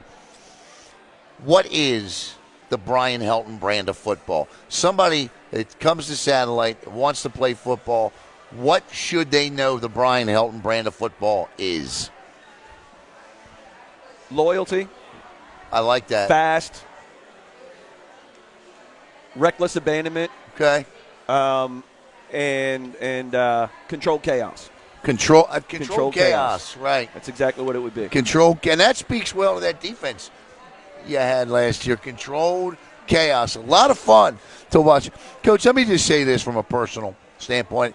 We've talked a lot actually, off, these airwaves a lot over the last year, and I just couldn't be happier for you. Thank you. I mean, when I heard the Satellite had hired you, I was over at a volleyball tournament, and I got a text from TJ Gallie, and I immediately, and I never do this even when I'm broadcasting, immediately stopped the broadcast, and I did, and I got back with Coach Gallie, and when he told me who it was, Coach, I couldn't be more thrilled. And I'm having a hard time. I mean, all of the first-year head coaches are great. And I know Tyler's going to do really well. He is. But in terms of – and Hurlie's going to do his thing in Holy Trinity. But I'm having a hard time figuring who the better hire was, either you or John Holmes. And I got to tell you, the fact that you both come from the same staff last year – makes me feel like I don't even have to pick one, and I'm not, by the way. I couldn't be more proud of you. Thank you. Appreciate it. A well-deserved honor to be that program's head coach, and I know some great things are coming. Thank you. So congratulations. I'm going to give you the final thought. Is there anything we need to know as we get set for camp August 1st? It's going to be – It's going to be a little bit harder. It's going to be a little bit more fast-paced, and we're going to get after it. It is from the first whistle to the last whistle to where we walk off that field. It's business. It's business, and we need to get after it, and we need to just go out and have fun. No doubt. There he is on your screen and right here live in person at Walk-Ons, the new head football coach for the Satellite Scorpions, Mr. Brian Helton. Coach, thank you so much for taking some time to see us tonight. Thank you. Yes, indeed. Who's up next? Tyler Murray will be next here on Brevard Sports Network. Back with Tyler in just a second.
man. All right, we return with the head coach of the Merritt Island Mustangs and Tyler Murray. And I'm excited for Tyler this year. First of all, I love watching Tyler coach. I do. Love watching him go up and down the sidelines. He was in charge of an offense last year that went. All they did was go to the 5A state championship last year. You know, people say when you have talent, it's one thing, but you got to know what to do with that talent. And certainly this guy right here did that and a whole lot more last year. Please help me welcome here to the Coaches Show tonight. He was here last year, too, by the way. Filled in for Hurlie, who was a little under the weather, but he's back as the head coach. How's that feel, man? That feels great. Yeah? Yeah, it feels great. First thing I want to talk to you about is bingo night. Because I got a message from, pull that just a little bit closer, from somebody in your program about promoting bingo night coming up this weekend. And I want to do that. I want to make sure everybody knows about that. And there it is. What do you want to say about that? Hey, it's going to be a great time. I actually did Project Graduations bingo night at the Moose Lodge back when Project Graduation did it. Had so much of a good time. I said, I got to do this. Yeah. So I said, we're going to put one on during the summertime. And so we go another fundraising opportunity. All the proceeds are going to our football team and helping out the kids and getting the kids they need to be successful throughout the year. But, no, it's going to be a great time. I mean, the Moose Lodge does it great. I mean, they do a hell of a job. I love the Moose Lodge. I was part of it growing up as a kid. My stepfather was. We used to go all the time. I love the place. All right, so bingo night this week. And then one more time, the information on the bottom, and you see what you have to do there. Okay, so let's get to talking some football here because, man, watching you this offseason after you got the job and doing your thing over there, where are you in the process? It's been a whirlwind of the last couple of months, but we've been grinding in summer workouts every day. We've had about 65, 70 kids there every single day of workouts throughout the summer. Of course, you have some vacations and stuff like that going on, but as a whole, I mean, I feel like we're ahead of the ball game from where we were at this point last year. So we had very good players last year who were in the system for the 3 or 4 years that were already there. So this year we have some new guys added in from around the area who chose to come and finish off their senior years with us, which is fantastic. But we are, I think, as a football team, I think us having the extra 5 games last year for our young guys to go see and play and make it to the state championship game and play in that kind of environment, I think we are much more prepared to go make a run at it than we were in years prior. A lot of people are saying that, well, they lost a lot of people. But what people don't realize, Tyler, is all those underclassmen you had that were there. So you got some really talented football players coming back this year. 100%. Talk about a couple of them. Well, you got Dallas Donahue, who everybody in the state should know. He had 100 reception last year, over 1,000 yards. He's coming back. We got Tyron Reynolds, Donovan Irvin, Chris Lee, Jaquay McFadden, Gabe Arnold, to just name a few, coming back this year. And a lot of guys who may not have had a lot of opportunities last year to get on the field because we've had 3 and 4 lettermen starting all over the field for us last year.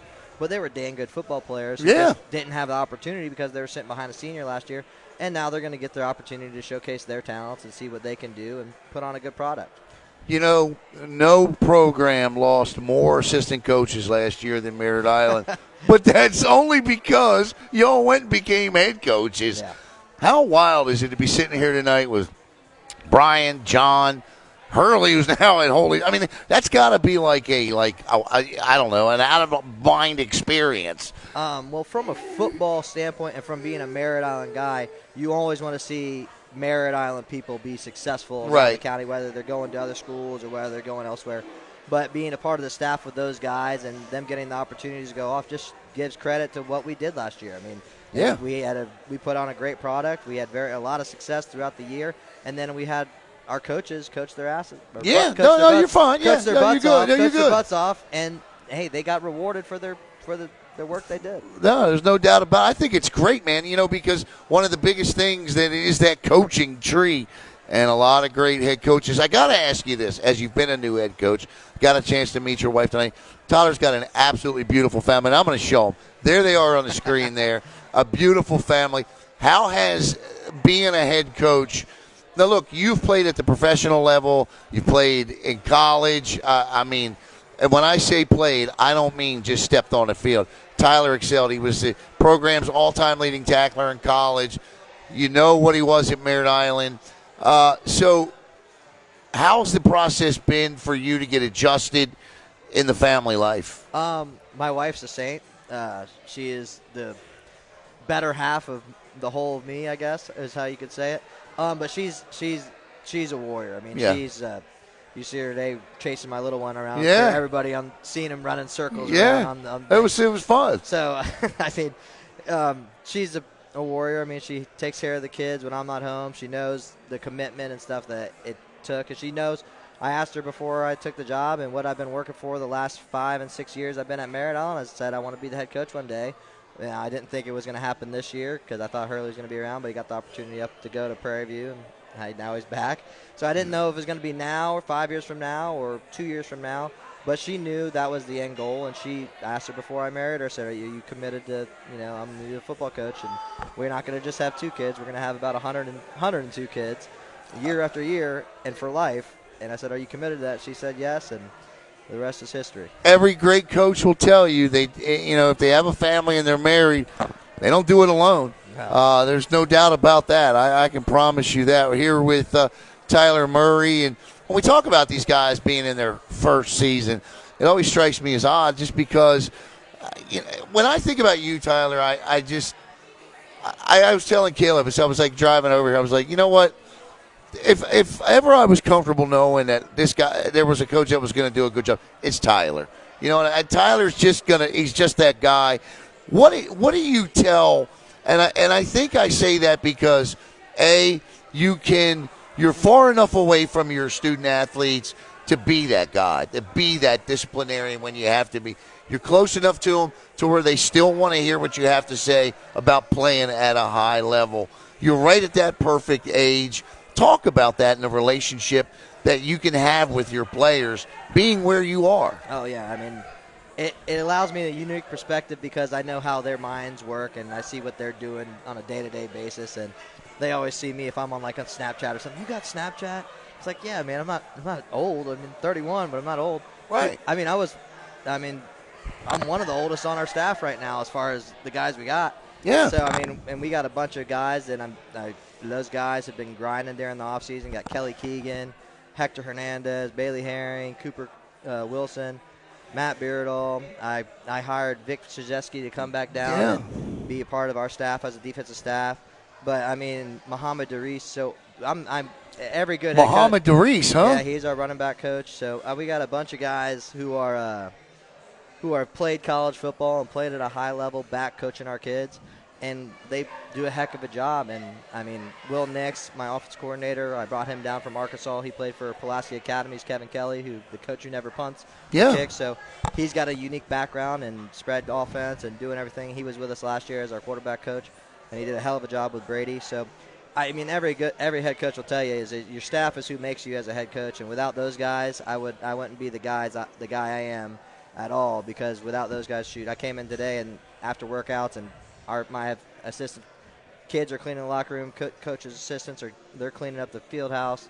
I mean, I appreciate it, guys. So without those guys, but being young allows me to relate to the kids and some of the stuff that their terms. Like, I mean, sometimes kids don't want to hear the old. Back in my day. I know. They don't want to hear that kind of stuff. Now, is there a time and a place for it? Of course. But they want to know what's relevant to them now. How can you help me now? Right. The microwave generation, as they are. It's so true. Kids don't want to hear that. Student athletes, they don't. They get it. Look, they know that the 80s and the 90s, they know it was different back then. Like you said, what they want to know is, first of all, their goal was to go do what you did. Yes. And that's to play college football at a high level. And then if they can do it, to play at the next level like you did. So, it's just great having a guy in early to mid 30s to be able to do that. What did you like about coming out of the spring and into the 7-on-7? What do you like about your team as you get set to open camp August 1st? I honestly, and the people will call me crazy, I think the spring game showed some holes in what we needed to work on. And put us in a better situation to be successful in the season versus where we are going into the spring game. Because I think going into the spring game, we thought, oh, we're the 5A state runner-ups. We're going to roll over everybody. And I think that kind of knocked us down a few pegs because we aren't the same team we were last year. We don't have 22 seniors who are 3-year letters, almost all 22 of them. So we're a new team, and I let our kids know daily, hey, this is a new team. We are going to do things a little differently, but doing it the same. But we are going to be held to a standard, and we're going to make sure that you guys are here working and doing what you're supposed to be doing on and off the field while developing their character. So every Thursday, actually, during our off-season program, we've done a character development stuff. I like that. Every single Thursday. And what's that entail? Tell me a little bit about that. One of the cool things we did a couple weeks ago was it was called Get on the Bench. So we had 65 kids, so we split them up into like 30 and 30. We had like 5 teams off. And we just said we had all our benches lined up in a row. And we said, all right, get on the bench. All the kids got on the bench. We said, all right, now you guys have to arrange yourselves in order from oldest to youngest or whatever.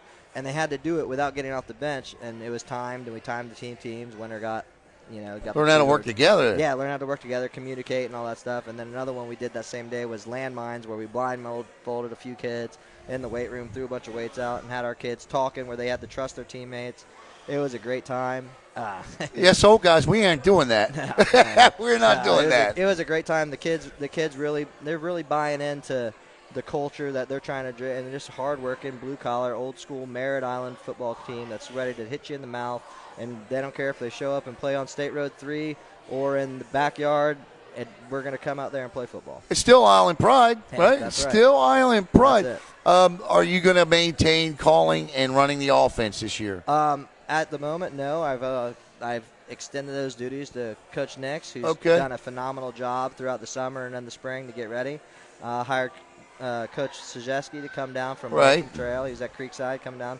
So he's going to help out with the defense and eventually hopefully be able to turn the role over to him as defensive coordinator so I can kind of oversee and coach my coaches, which is what I think a head coach is going to do.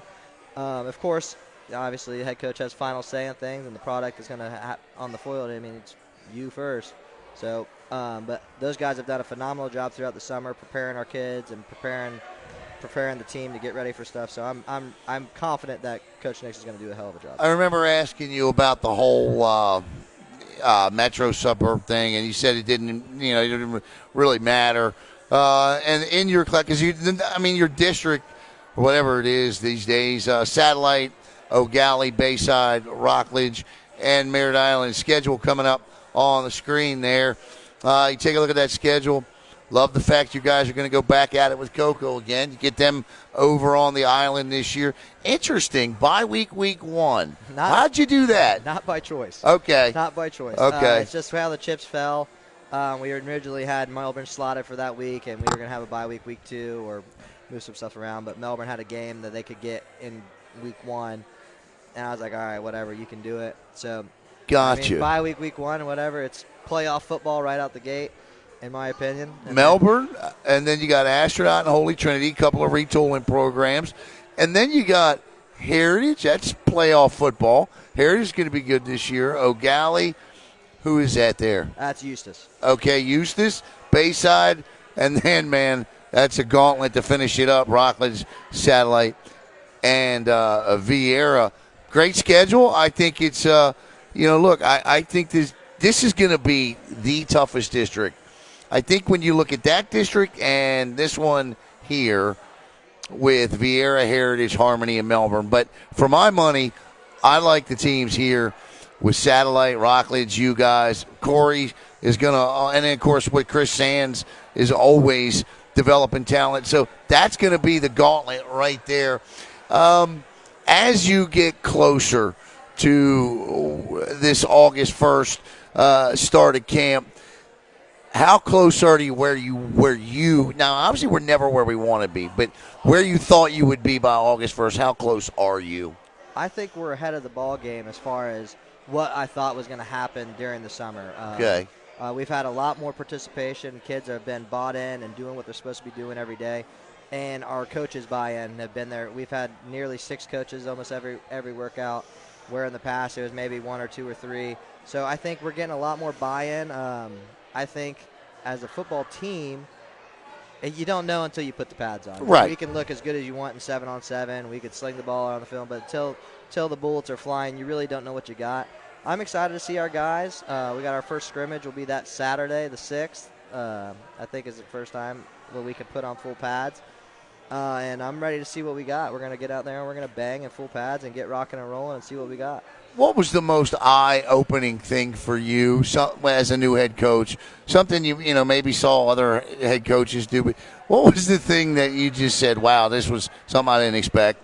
How many phone calls you get from past alumni or sponsors, or how many phone calls you get? Because the football side's the easy part of being. It's a job off the field too, right? The football stuff's easy. That stuff comes easy to me, but the being the politician and going and shaking hands and making sure you're doing the right thing, that's stuff that I'm having to learn as I go, because I've last 5 years with Hurlie, I haven't had to do any of that politician stuff. That was him, and I handled all the football side of things. So that's kind of where I'm at with it. I mean, luckily I have very good assistant coaches who I have. I mean, everybody on the offensive side of the ball has played college football at a high level, and 70% of us on the defensive side have played at a high level. So I'm lucky to be able to say, hey, you guys handle the rest. I have to go to this meeting, or you guys handle this. Hey, at the end of practice, you guys finish up. Make sure you're doing it. Matt Beardall has been a godsend. He's been helping me out a tremendous amount, especially during our youth camp last week, with helping things run smoothly and making sure things are going right. And great long snapper. Hell of a long snapper. Even better person. Great family. So, I mean, that's kind of where our motto is. We want to make sure that we're developing great young men and on and off the field who are going to be productive members of society later down the road in life. Leading tackler when he left Bethel University in Tennessee and played professionally for the San Angelo Bandits of the Arena Football League. What was it like playing overseas in Germany? What is that like? Is that a weird experience? Or it's a great experience. Yeah. At the end of this shindig in 20 years, I'll probably go back over there and coach. And really? Oh, yeah, for sure. You liked it that much, huh? It was a fantastic time. I mean, the people over there are great. The thing about Europeans, the guys who know your American football love American football. And they get after it. Oh, yeah. They love – South Germany is different from Northern Germany. I was in the South, and it was great. It was a great time. Everybody I met was always nice. I got to travel, went to 9 different countries, seeing and playing football. I mean, it was a great time, great experience. I plan on going back when I'm done teaching and when I'm done retiring. I'm done at Merritt Island 20, 30 years from now. That is not the – I thought maybe you would say, it was fun, it was great, it was a great experience, but you want to go coach, huh? I would love to go over there and coach. That's cool. I like that. Tyler, I tell you what, man, I'm asking all of the coaches this. What will, the first-year head coaches, what is Tyler Murray football? What can we expect? When we hear the name Tyler Murray, what can we expect from his football team? You can expect a old-school Merritt Island football. We're going to be well-disciplined. We're going to play smash-mouth football. We're going to play fast. And the guys are going to do what they're supposed to be doing, when they're supposed to be doing it, when they're supposed to be there. I tell you what, man, I can hear it in his voice. You can hear it in his voice, right? This is what it's going to be, and you're either buying in or you're not. Tyler, man, I appreciate always the cooperation and for coming on tonight. And, again, just good luck this year, man. Looking forward to that kickoff classic against Cocoa. It's going to be a lot of fun. Always, last year was, I think, a little bit closer of a game than a lot of people expected, but you know what? I think it set the tone for the year for you guys last year for sure. Yeah, it's always good seeing a top opponent early in the year and a team with the caliber of Coco's players have, and Snyder does a fantastic job over there getting those guys prepared. And seeing that kind of talent early really sets the tone. Hey, this is where we want to be. They're a state runner-up. We were a state runner-up. We're trying to make another run at it. In the end, there were only 2 teams that finished the year from Brevard County in South Florida, and those 2 teams will start it against each other in the kickoff classic. Who's up next, Caleb? John Holmes up next from the Titusville Territory.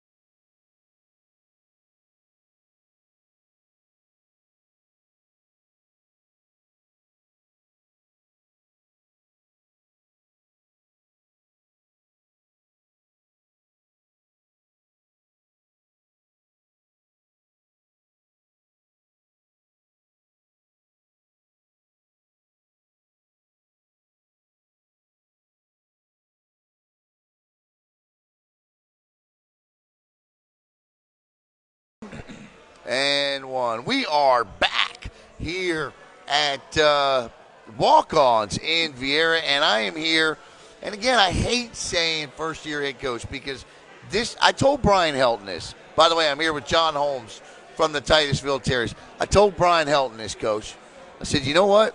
I can't figure out in my mind who was the best hire of the offseason, John Holmes at TItusville or you. I said, you know what? I ain't going to pick. I'll just let you guys go out and settle that on the field. So, Coach, first of all, welcome to the Brevard Sports Network. It's great to have you here. How are you doing? How's your football team doing? I'm doing great, man. I told the kids earlier today how excited I was that with the outcome we have working out right now. You look at your football team, and I don't want to talk about the past. If we're going to talk about the past in Titusville, what we're going to talk about is the tradition days, those days, the old days that, people are watching on their screen there. That Titusville football. I know that's the Titusville football I know that's the Titusville football you want to bring back to the program. What is the process? Why was this the right job for you? Just like you showed. Pull that right up now. just a little. Yep. Go ahead. Just like you showed, the athletes that are there already, the speed, the tradition that's going on, man, I just want to bring that back and get the structure going again. Yeah, but, your experience, this man's experience last year on that staff at Merritt Island, not to mention his college experience. He's played in the Sugar Bowl, the Gator Bowl, the Fiesta Bowl. You've been at those levels of football to where these young men, you can look at those young men and say, I've been there, I know. You're at that age where they don't want to hear from old guys like me. Guys like you are going to get through to them. How important was it for you to be able to come into Titusville with these student athletes, but to be able to have a team where you could just start from the ground floor up? How important was it? Yeah. Like you said, I'm starting from ground up, so I can't get any worse than what has been going on. And just the athletes that are there, man, they're really, really, really talented. And with me being there, like you said, I'm young, very fiery. I coach like I played. I'm 100 miles per hour as a coach on that football field. I give it my all day in and day out. I feel like I was a great hire for the job. Are you still going to coach youth football or no? Yes. You are. Oh, yeah, man. I don't love why. I'm going to tell you, Caleb and I'll tell you right now, there ain't nobody we love watching coach youth football more than this guy. I'm excited that you're coming back to coach youth football. All right, tell us about this athletic team. Well, first let me ask you this. Who have you brought on? Who's going to be helping you out coaching this team? Let's see. A guy named Maurice Harvey. Okay. He played at Titusville before. Great athlete. Finished his college career at Nevada. Uh-huh. I think he led those guys with interceptions out there. There's a few guys you probably don't know about. Dane Bullock. He's going to be the OC this year. Coming out. Let's see. Steve Taggy just got hired on. He's going to be our quarterbacks coach. Okay. He came from Space Coast last year. Okay. Really good. Knows exactly what's going on. Well, I want to go back because I wanted to ask you this before. You played at West Virginia up there. Tell me about, you go from Rockledge. You played on that Rockledge back-to-back state championship team. Go to West Virginia. Tell me about that experience. And playing at West Virginia. What took you to West Virginia? Let's see. Back then, it was one play. So okay. I get recruited by a few people, a few different schools, but the play was Quincy Wilson against Miami. Okay, yeah. Yes. Spencer West, yeah. Okay, all right. You see, I'm an old guy. I know this. I absolutely know this. How are you? Obviously, success is measured in terms of wins and losses. But I don't think that's fair for a program, as I wrote, that has gone 4-24 since the start of 2018. How will you measure success at Titusville? Just getting the best out of the kids that are there.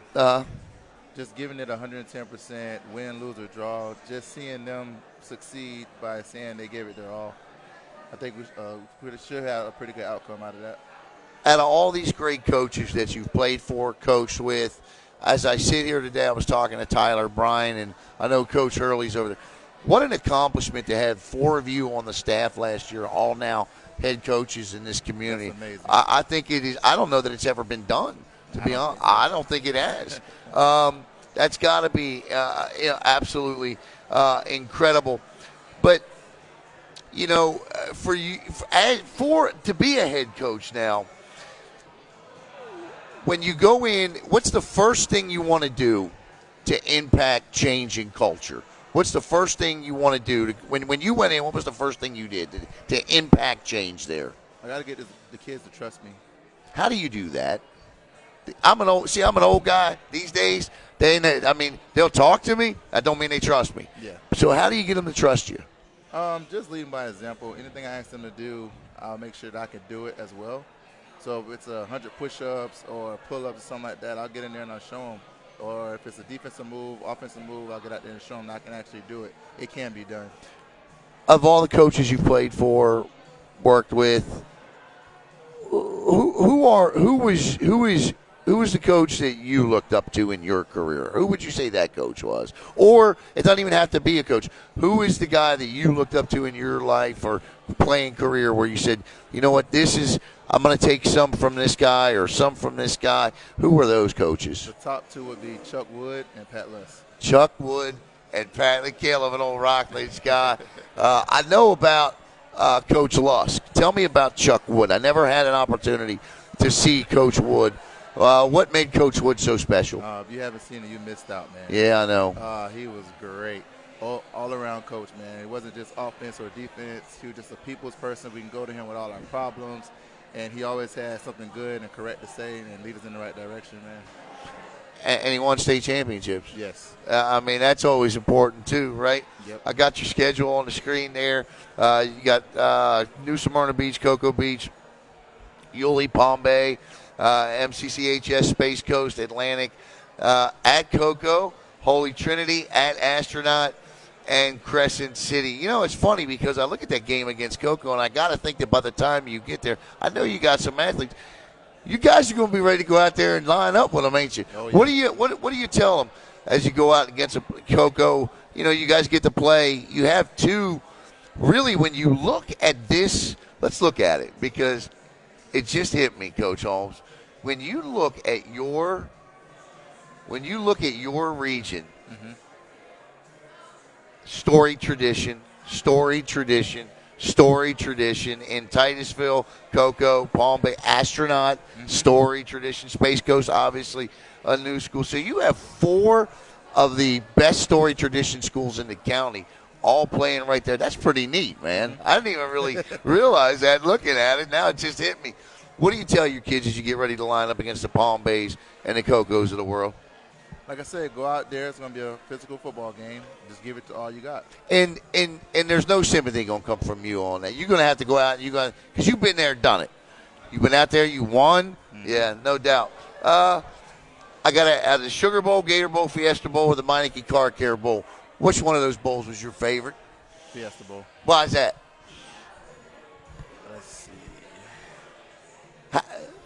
They got a good swag bag at that bowl. I love the media swag bag. We bag. had the most fun, man, because everybody doubted us against Oklahoma. Yeah. Nobody believed in the U.S. that we would win that game except the state of West Virginia. So just go out there and upsetting the whole U.S., man. You know, I tell you, when you were hired, I remember telling Caleb, and I got the same excited feeling for Brian Helton. I don't want to see any of these schools in this area go 4-24 over a 4-year stretch. And I think it takes great, strong leaders like guys like you, mm-hmm. guys like Coach Helton.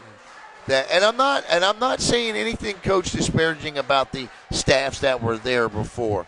But when there's change, there has to be change. Oh, yeah. And you are that change there at Titusville that I think that program has needed. Tell me about the reaction you've gotten from some of the alumni, like the Mike Cadors of the world. Oh, Mike has been backing me up left and right, man. Yeah? Oh, yeah. I'm getting great support from the community and, like you said, the older crowd that was there before me. How about the youth football? I know at the heart of it, Rockledge, but they got a youth football program up there. At some places their feeder programs. I don't know how that relates. Is Titusville are you guys going to reach out to that youth, or have you already done it with the youth football and bring them in? Me and the principal actually met with those guys last week. Nice. We're doing collaboration a lot this year. Coach, I know the type of player that you were. I know how disciplined of an individual you are. I love watching you coach. But for those that don't know you, and I'm going to put your schedule back up on the screen, what is John Holmes' brand of football going to be? Smash mouth. Smash mouth football. No doubt about it. Coach, I tell you, I'm excited. I want to get up there. I want to see some Titusville Terrier football this year. I'm going to see some Titusville Terrier football this year. Thank you so much for coming down here tonight. Absolutely. I like that shirt, too. By the way, that's the best shirt all night I've seen right there. But, Coach, thank you so much. No problem. Yeah. Thank you. Hurlie? Hurlie's it, right? Hurlie Brown. Want to thank John Holmes.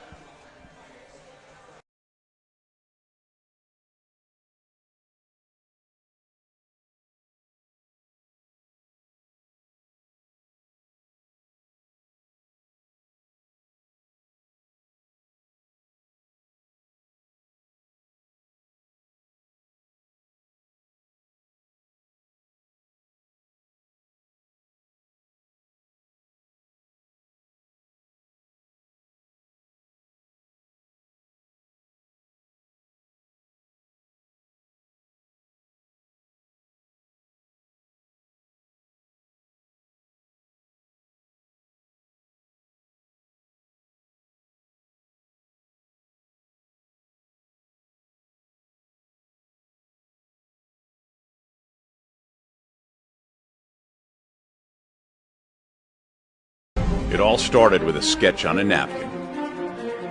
An idea created by two walk-on bench warmers. And after 10 years of hard work and perseverance to turn their dream into a reality, it's the #1 sports bar in America. Welcome to Walk On.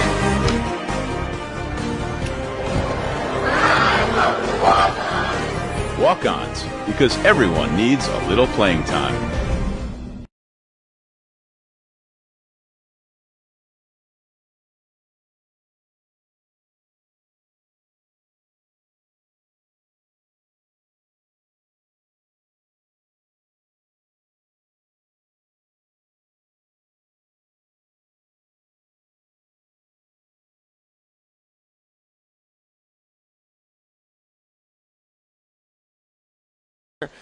All right, welcome back here to the Brevard Sports Network. I mean, last, yes, but my goodness gracious, not in by any stretch of the imagination, least.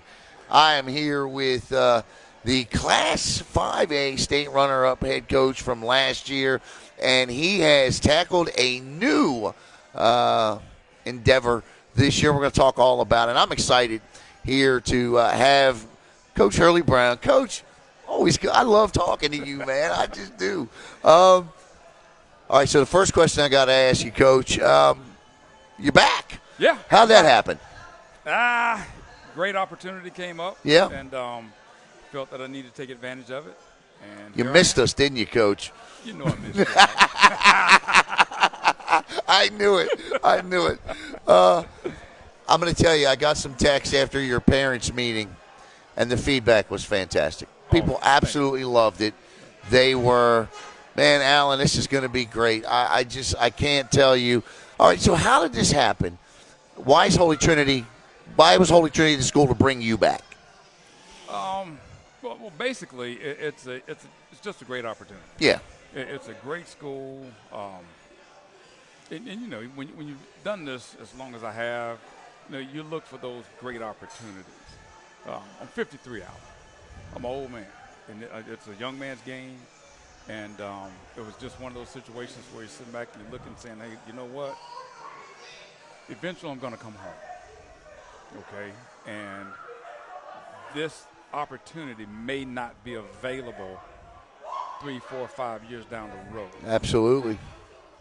It came available, and to be honest with you, they just made me an offer that I couldn't refuse. Couldn't refuse. Yeah. So the facilities are beautiful. Yep. The $5.3 million, and I tell Coach this all the time, $5.3 million facilities are second to none. Mm-hmm. You're running around on the same turf the New England Patriots and the Atlanta Falcons are. It is a phenomenal opportunity for not just you, but for those student athletes as well that are there. Now, obviously being late in the process, Coach, you've been – I mean, we're both no spring chickens. You've done this a time or two. Yeah. How do you speed the process up to meet the time frame to get started on time August 1st? Well, the kids have already been working. Right. So there is a good base of work ethic. Mm-hmm. So there's a culture there. You know, I just got to be smart, and when do we peak? Those are the things that I have to take into consideration when you're sitting down and you're trying to put together a schedule, you're trying to put together the workouts, the whole 9 yards. You just got to really sit back and say, okay, hey, look, you know, how do we progress this team, and when should we expect to reach our peak Gotcha. Of the season? Those things are critical. So coming in this late, it's okay. Look, I don't want to just run out there and say. Because you know how we do it now. I mean, work is work. I know. But you got to be smart, because I don't know if they have the foundation to put in the type of work that I'm used to having at this particular time of the season. I got you. So we got to just kind of groom them to that, work towards that, and then see where we are in a couple of weeks, a month or so, and then we can better gauge when we're going to peak. One of the storylines last year, I felt, of the season was watching you come through the season last year to have built this program from taking it over 4 years. I'm talking about Merritt Island now. 4 years prior to reaching that apex last year of making it to the state championship game, which, you know, was incredible. And came a year too short because you're a state champ this year, by the way, in the new Metro suburb thing. He's a state champ this year. No doubt about that. But I think the beautiful thing is tonight has all come to fruition when I look over my shoulder, and there you are. There's Tyler. There's Brian. There's Coach Holmes. And all four of you are head coaches. Yeah. How does that make you feel? I'm just so excited. It makes me feel like a proud papa. You know? Right, all sure. These guys are younger than me. You know what I mean? Yeah. But it's just a testament as to the experience and the knowledge that we had. And that's what a lot of people don't understand. You know, don't get me wrong. Yeah, I'm the head coach, so I'm supposed to be the leader. Right. And I accept that role. But it takes an entire village of people to reach the level of play that we reached last year. Right. I can't do it by myself. No. Now, those kids, I mean, and I love them. Brady Denneberg, Maddox Moss, Jake Woods, Aaron Session, John Mark Buccio. I mean, all those guys. Bryson Davis, I can't name them all. But it took all of us collectively. And then Merritt Island. Right. And Brevard County. But that's what it takes in order to reach that level of play. So it wasn't just Hurlie. Right. It wasn't just Coach Helton. It wasn't just Tyler Murray. It wasn't just Brady Denneberg or Maddox. Right. It was everybody that truly bought in and and gave their all to reach that level. Being a Merritt Island alum, coming back to Merritt Island, being the coach, knowing what the responsibility that community accepts for its athletic programs. And then as you're at that parent meeting at Holy Trinity, it feels to me when I talk to a lot of the parents, you have a very similarly based parent community over there in terms of their involvement and what it is. Talk a little bit about that and how, as you know, communities need to – you said it takes a village, and it does. Communities are a part of that. Yeah, no doubt.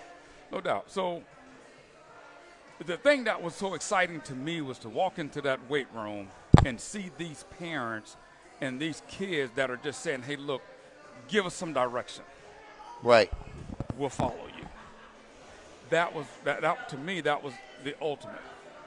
But those are the things that you try and position yourself and being able to be a part of. Again, 27 years of coaching. I've learned from some of the best coaches to ever do it. Right.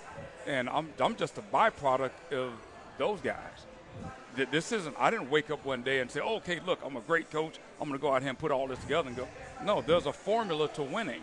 Yeah. And when you've been in the locker room or the meeting rooms with a Jimmy Johnson, a Dennis Erickson, a Sonny Lubick, a Dave Wanstead, Butch Davis, Jethro Franklin, Al Golden, Mark D'Onofrio, when you've been in those rooms, Dave Campo, I mean, I can go on and on. Sonny Lubick, Ed Ogeron. I mean, you pick. Joe Gibbs, Emmett Thomas, Jeff Fisher. A few Hall of Famers in there. George Seifert, or George Seifert. So when you've been in those rooms, all right, you grab some things, and then you come back and you put it all together and you package it in a way that I can articulate it to these kids to have success. All you're doing is just taking the formula. All of those guys understood the formula. Yeah. So I'm just implementing my formula. Who those guys? Coaches do you have? Where are you at coaching wise? As far as assistants and things like that? Because I know that you just mentioned guys that built foundations with a lot of great. And look, Jimmy Johnson's coaching tree, your coaching tree from Merritt Island last year. I mean, where are you at with assistant coaches? Right now we got Andy Zabinski. Okay, who's going to coach the defensive line for us. Mr. Fain, Coach Fain. His son is our kicker. Yeah, Jamie Fain. Yeah. Kids say, well, what's that called? A blue something. I don't know what the kickers do, but he's a great kicker. Yeah. He's going to be another Brady Dinner. Yeah, right. Yeah. And then Coach Stafford. And I'm still interviewing some guys. Gotcha. Still looking at some guys, and just want to make sure that we bring in the right guys. Again, very similar to Merritt Island. It took some turnover. It took some, bringing some guys in, getting rid of a lot, not getting rid of, but losing some guys. And eventually we found the right group of guys. And so, I'm just taking a page out of Mario Cristobal's book. Take your time. Mario Cristobal, yeah. Yeah, Mario Cristobal. You saw what he did 2 weeks ago, 3-4 stars in 1 week. Exactly. Right. And again, 4 months ago, everybody's sitting back saying, hey, look, man, you ain't got no coaches, bro. Where your coaches at? Right. You know what I'm saying? But he took his time and he brought the right. And I honestly believe he's got the best, if not one of the best, arguably, one of the best football coaches staffs in college football. Yeah. I'm a Charlie Strong fan. I like Charlie. Kevin Steele, Coach Gaddis, Coach Adai. I mean, I'm just Coach sitting back Adai. like, wow. Yeah. Yeah, so, take a page out of his book and just be real patient and find the right guys for this program that can help us get this program to where it should be. Who are some of the players that you'll be able to count? Do you know yet, or is this still a process? Well, it's still a process. Yeah. And I got some guys that, that have showed up and worked out, and, they're very interesting guys. Gotcha. I got a list of guys that I'll tell you. Dylan Jensen's one of them. He's right. a young guy. Dylan's I think he's going to be very productive for us. Then we have Grayson Reynolds, Yentz. Yeah. And then there's another kid, McMillan. Okay. All right. He's young. But, Alan, you need to get to know this Nate. I will. Yeah. You need to get you say the word, Jared? Yeah. What is this? Jared McMillan. No, it's not Jared. No? I'll know him. Yeah. But he's young. I think he's going into the 9th grade. He went to state last year in the 300 hurdles. Okay. I'm telling you, this kid's going to be special. I'll get over there. Yeah. I'll get over there. I'll get to meet them all. That's for sure. Yeah. Look, I mean, I know once what happened, and kids transferred, but you'll build that program and get this. I am interested in, you haven't been there long enough yet for me to sit here and pick your brains about high school coming up this year. You'll get all that. I know. There ain't no doubt in my mind. You watch this man operate over the last 4 years, he'll get it. But I am curious to get your thoughts on a couple other things. Yeah, that's fine. Yeah. What do you think about all this NIL going on in college football?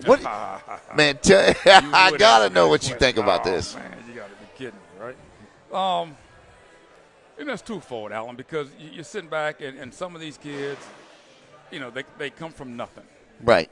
And you know the little phrase that kids are using now, you know, you get it out of the mud and that type of stuff. Yep. And there's so much money that's being made in college football that you almost feel like, hey, look, these guys should get something. And I'm okay with that. But the problem that I have is it's not been regulated enough to where it's out of control. And we don't know enough about it now to where we can say, hey, look, it should be this, it should be that. So I'm hoping in the next year or so that they revisit it, take a step back, put some regulation to it, and then come up with just one formula that says, hey, look, this is how we're going to do it. This is, you know, even if you just put a cap on it. Yep. You know, that way it's you know, it's even across the board.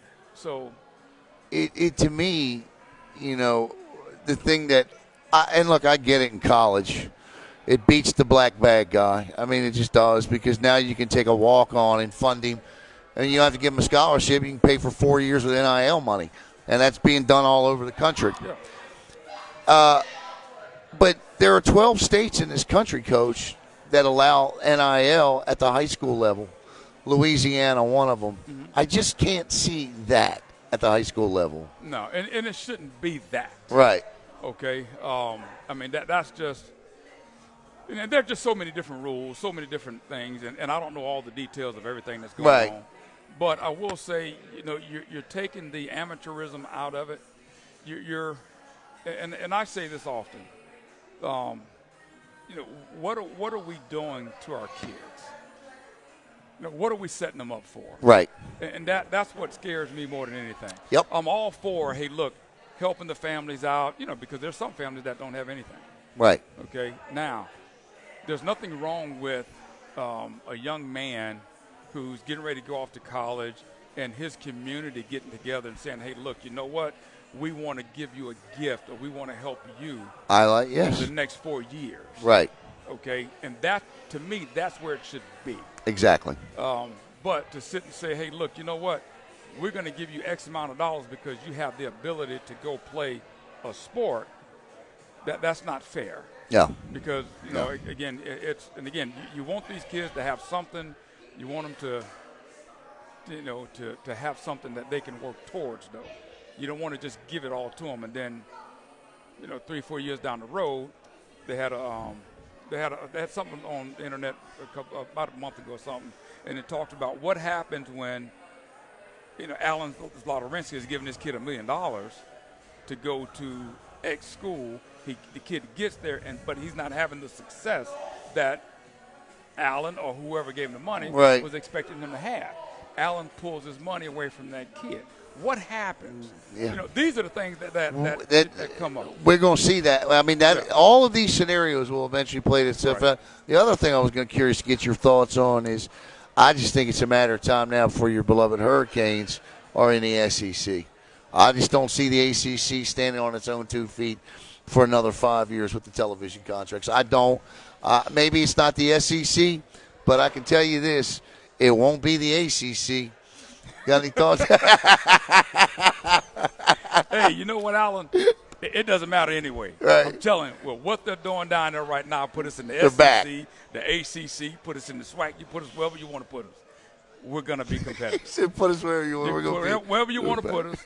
Hey, we'll be competitive. I know Coach Freddie Goins will be happy to hear that. That's for sure. Yep. Coach, what will be the process here? We get set to wrap up. What will be the process for you?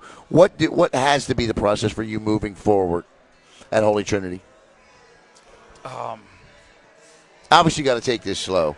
Yeah, well, you know, you want to take it slow, but you also want to be competitive. You know, we're building for the future. We're not just stopping. But, again, the competitive nature in me is saying, hey, look, we got to go win and do some things now. I don't want this senior class to leave Holy Trinity without a great experience. Right. And to me, that's the key. So it's not about necessarily, hey, going and saying we're going to go win state. What kind of an impact will I have on these young men in such a short period of time. Right. The wins and losses are fine. Right. Okay. That's I'm okay with that. Right. But will I have enough of an impact on these kids to where they're going to go out and say, hey, you know what? We're just going to play for 48 minutes as hard as we possibly can every Friday night. Regardless of the score, we're going to play for 48 minutes as hard as we possibly can. And that's all I can ask for. Final question for you here, Coach. As you look back on last year, and I never got an opportunity to close it out with you last year, took off the Prairie View. As you look back on that season, have you had an opportunity to sit back and let it all sink in? And if you have, what are one or two moments that stick out to you about that run you guys put on last year? There's two. Okay. Okay, the K-Roll game. Yep. All right. That was a loss, by the way. It was a loss. But it was a loss that taught us a lot about ourselves. Mm-hmm. Okay. At that time, we were undefeated in the regular season. All right. We went to Cocoa, and hey, we had a lot of success against Cocoa, and we did some great things against Cocoa. And that set the bar, or set the stage for those first 4 or 5 games. Right. All right. And then, I mean, our kids were playing on a high level. We go to K-Row, we lose. But that we lose because we beat ourselves. K-Row didn't beat us. Right. We beat ourselves, but we were smart enough and good enough, and we loved each other enough to accept that. So when we came back, you saw a team that bonded and gelled and were like, hey, you know what? Off of that loss. We got a shot. Right. We got a shot. And you know, I learned a lot in that game. I learned a lot about myself and I learned a lot about my team. But what we were able to do is very similar to what we were at Miami. Mm-hmm. We were able to corral each other around that game and realize, hey, look, the reason that we play this game and the reason that we're going to play as hard as we do is because we love each other. Right. So we play against, we beat Rockledge. Yeah, that was we beat Rockledge twice. Yeah, we beat them twice. He's still smiling about it. He's still smiling about it. Yeah, we beat Satellite a couple of times. Right. All right. But anyway. That's the game you won a district in. Oh, yeah. Yeah. Oh, yeah. So we're lining up to play against Sebring. Mm-hmm. And Alan, I walk out on that field, and I look up in the stands. And it brought me back to when I was 7, 8 years old. Gotcha. You know what I mean? To see the community get together and rally behind those kids like that. Yeah. It was one of the best accomplishments in my life. And it was absolutely unbelievable. And then for us to go on and win the game in the fashion that we did. 42-yarder from Dennisburg. Beautiful. Abel Wellborn catching the doggone 4th and 11 pass. The interception at the end to seal it. Yeah. And, Julius Bennett actually. Yeah. But the way that those guys played, the way that the defense played, man, and the way that the offensive line held up, and the way that Brady kept his composure, was able to roll out, even though the pocket had collapsed on him, and find Abel sitting over there. And Aaron Sessions, and I got to say this. Yeah. Aaron Sessions is probably one of the most underrated football players in the league. All right. Aaron, when we needed a big play, Aaron Sessions delivered it. Maddox Moss is a monster. Yeah. Jake Woods, Dylan Peterson. We had a guy. Dallas Donahue coming out of the slot. Slot. Dallas had 100 yards. Had 100 catches last year. Yeah. He had 99. Right. 99. Right. But and then that offensive line that we had. These guys are 175, 180. They were not big. No. But they had hearts of lions. Right. So it was a great season. Like I said, the greatest accomplishment was seeing how the entire town, because it's not a city, how the entire town came out to support and rally behind them. All the alumni coming back to watch the game and to support these guys. Man, got the governor there last year. Governor there. I mean, it was just. Not everybody got the governor. As a matter of fact, Cocoa High was playing the same night. I know. I was at that game. He was there. Yeah, exactly. Right? So you over there. So you didn't want to come watch Merritt Island play. But we had the governor though, so ain't no big deal. Yeah. You got me. I said last year when you left that the county was worse off without you in the coaching ranks and mentoring our young men. When I heard you were coming back, I couldn't be happier. I'm glad you're back. I'm glad you're at Holy Trinity. And I think that the community, Brevard County is overall better to have you here, Coach Brown. Thank you for coming out here tonight. Appreciate you, man. Thank you. Hey, just one last thing. Miss Cobb, I got to give respect and honor to the people that made it possible for me to come back. Miss Catherine Cobb. Absolutely. Trinity. Chuck Goldfarb.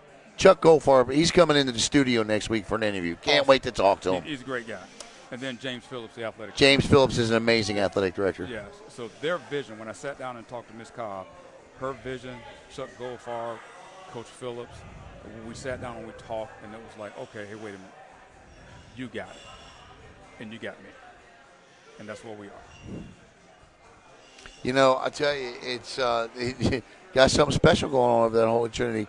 You know, that lacrosse program is really good. And, you know, I look at, there's some good things going on. James Phillips, I hope he don't retire from being an athletic director. No, I hope he don't step away from being an athletic director because the guy is gold, man. He is gold. And Chuck Goldfarb, how many programs has he been a part of? But everywhere he's been, he's turned them into winners. Yes, he has. Yes, he has. Yes, he has. Yeah, and he's a winner. This man right here back in Brevard County, and happy to have him here tonight. And we'll be back here on Brevard Sports Network to close it all out.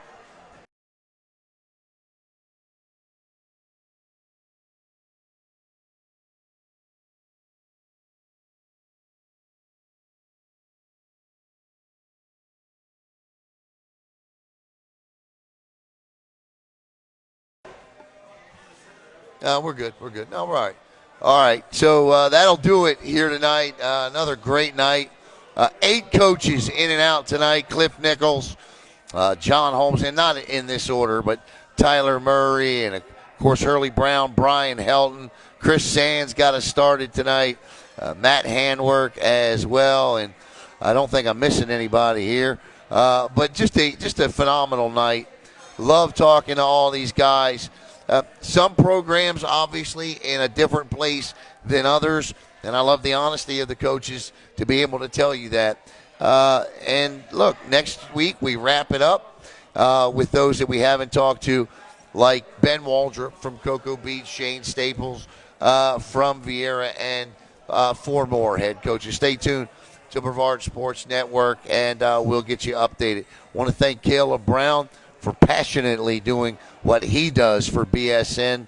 And another good one here. I want to thank the staff at Walk On. So for all of our great head coaches, Cliff Nichols, John Holmes, Tyler Murray, Brian Helton, Chris Sands, Matt Handwork, I am Alan Slaughterzinski, and this has been a presentation of the Brevard Sports Network. Have a great night, everybody. You know the slogan, make it a sports night.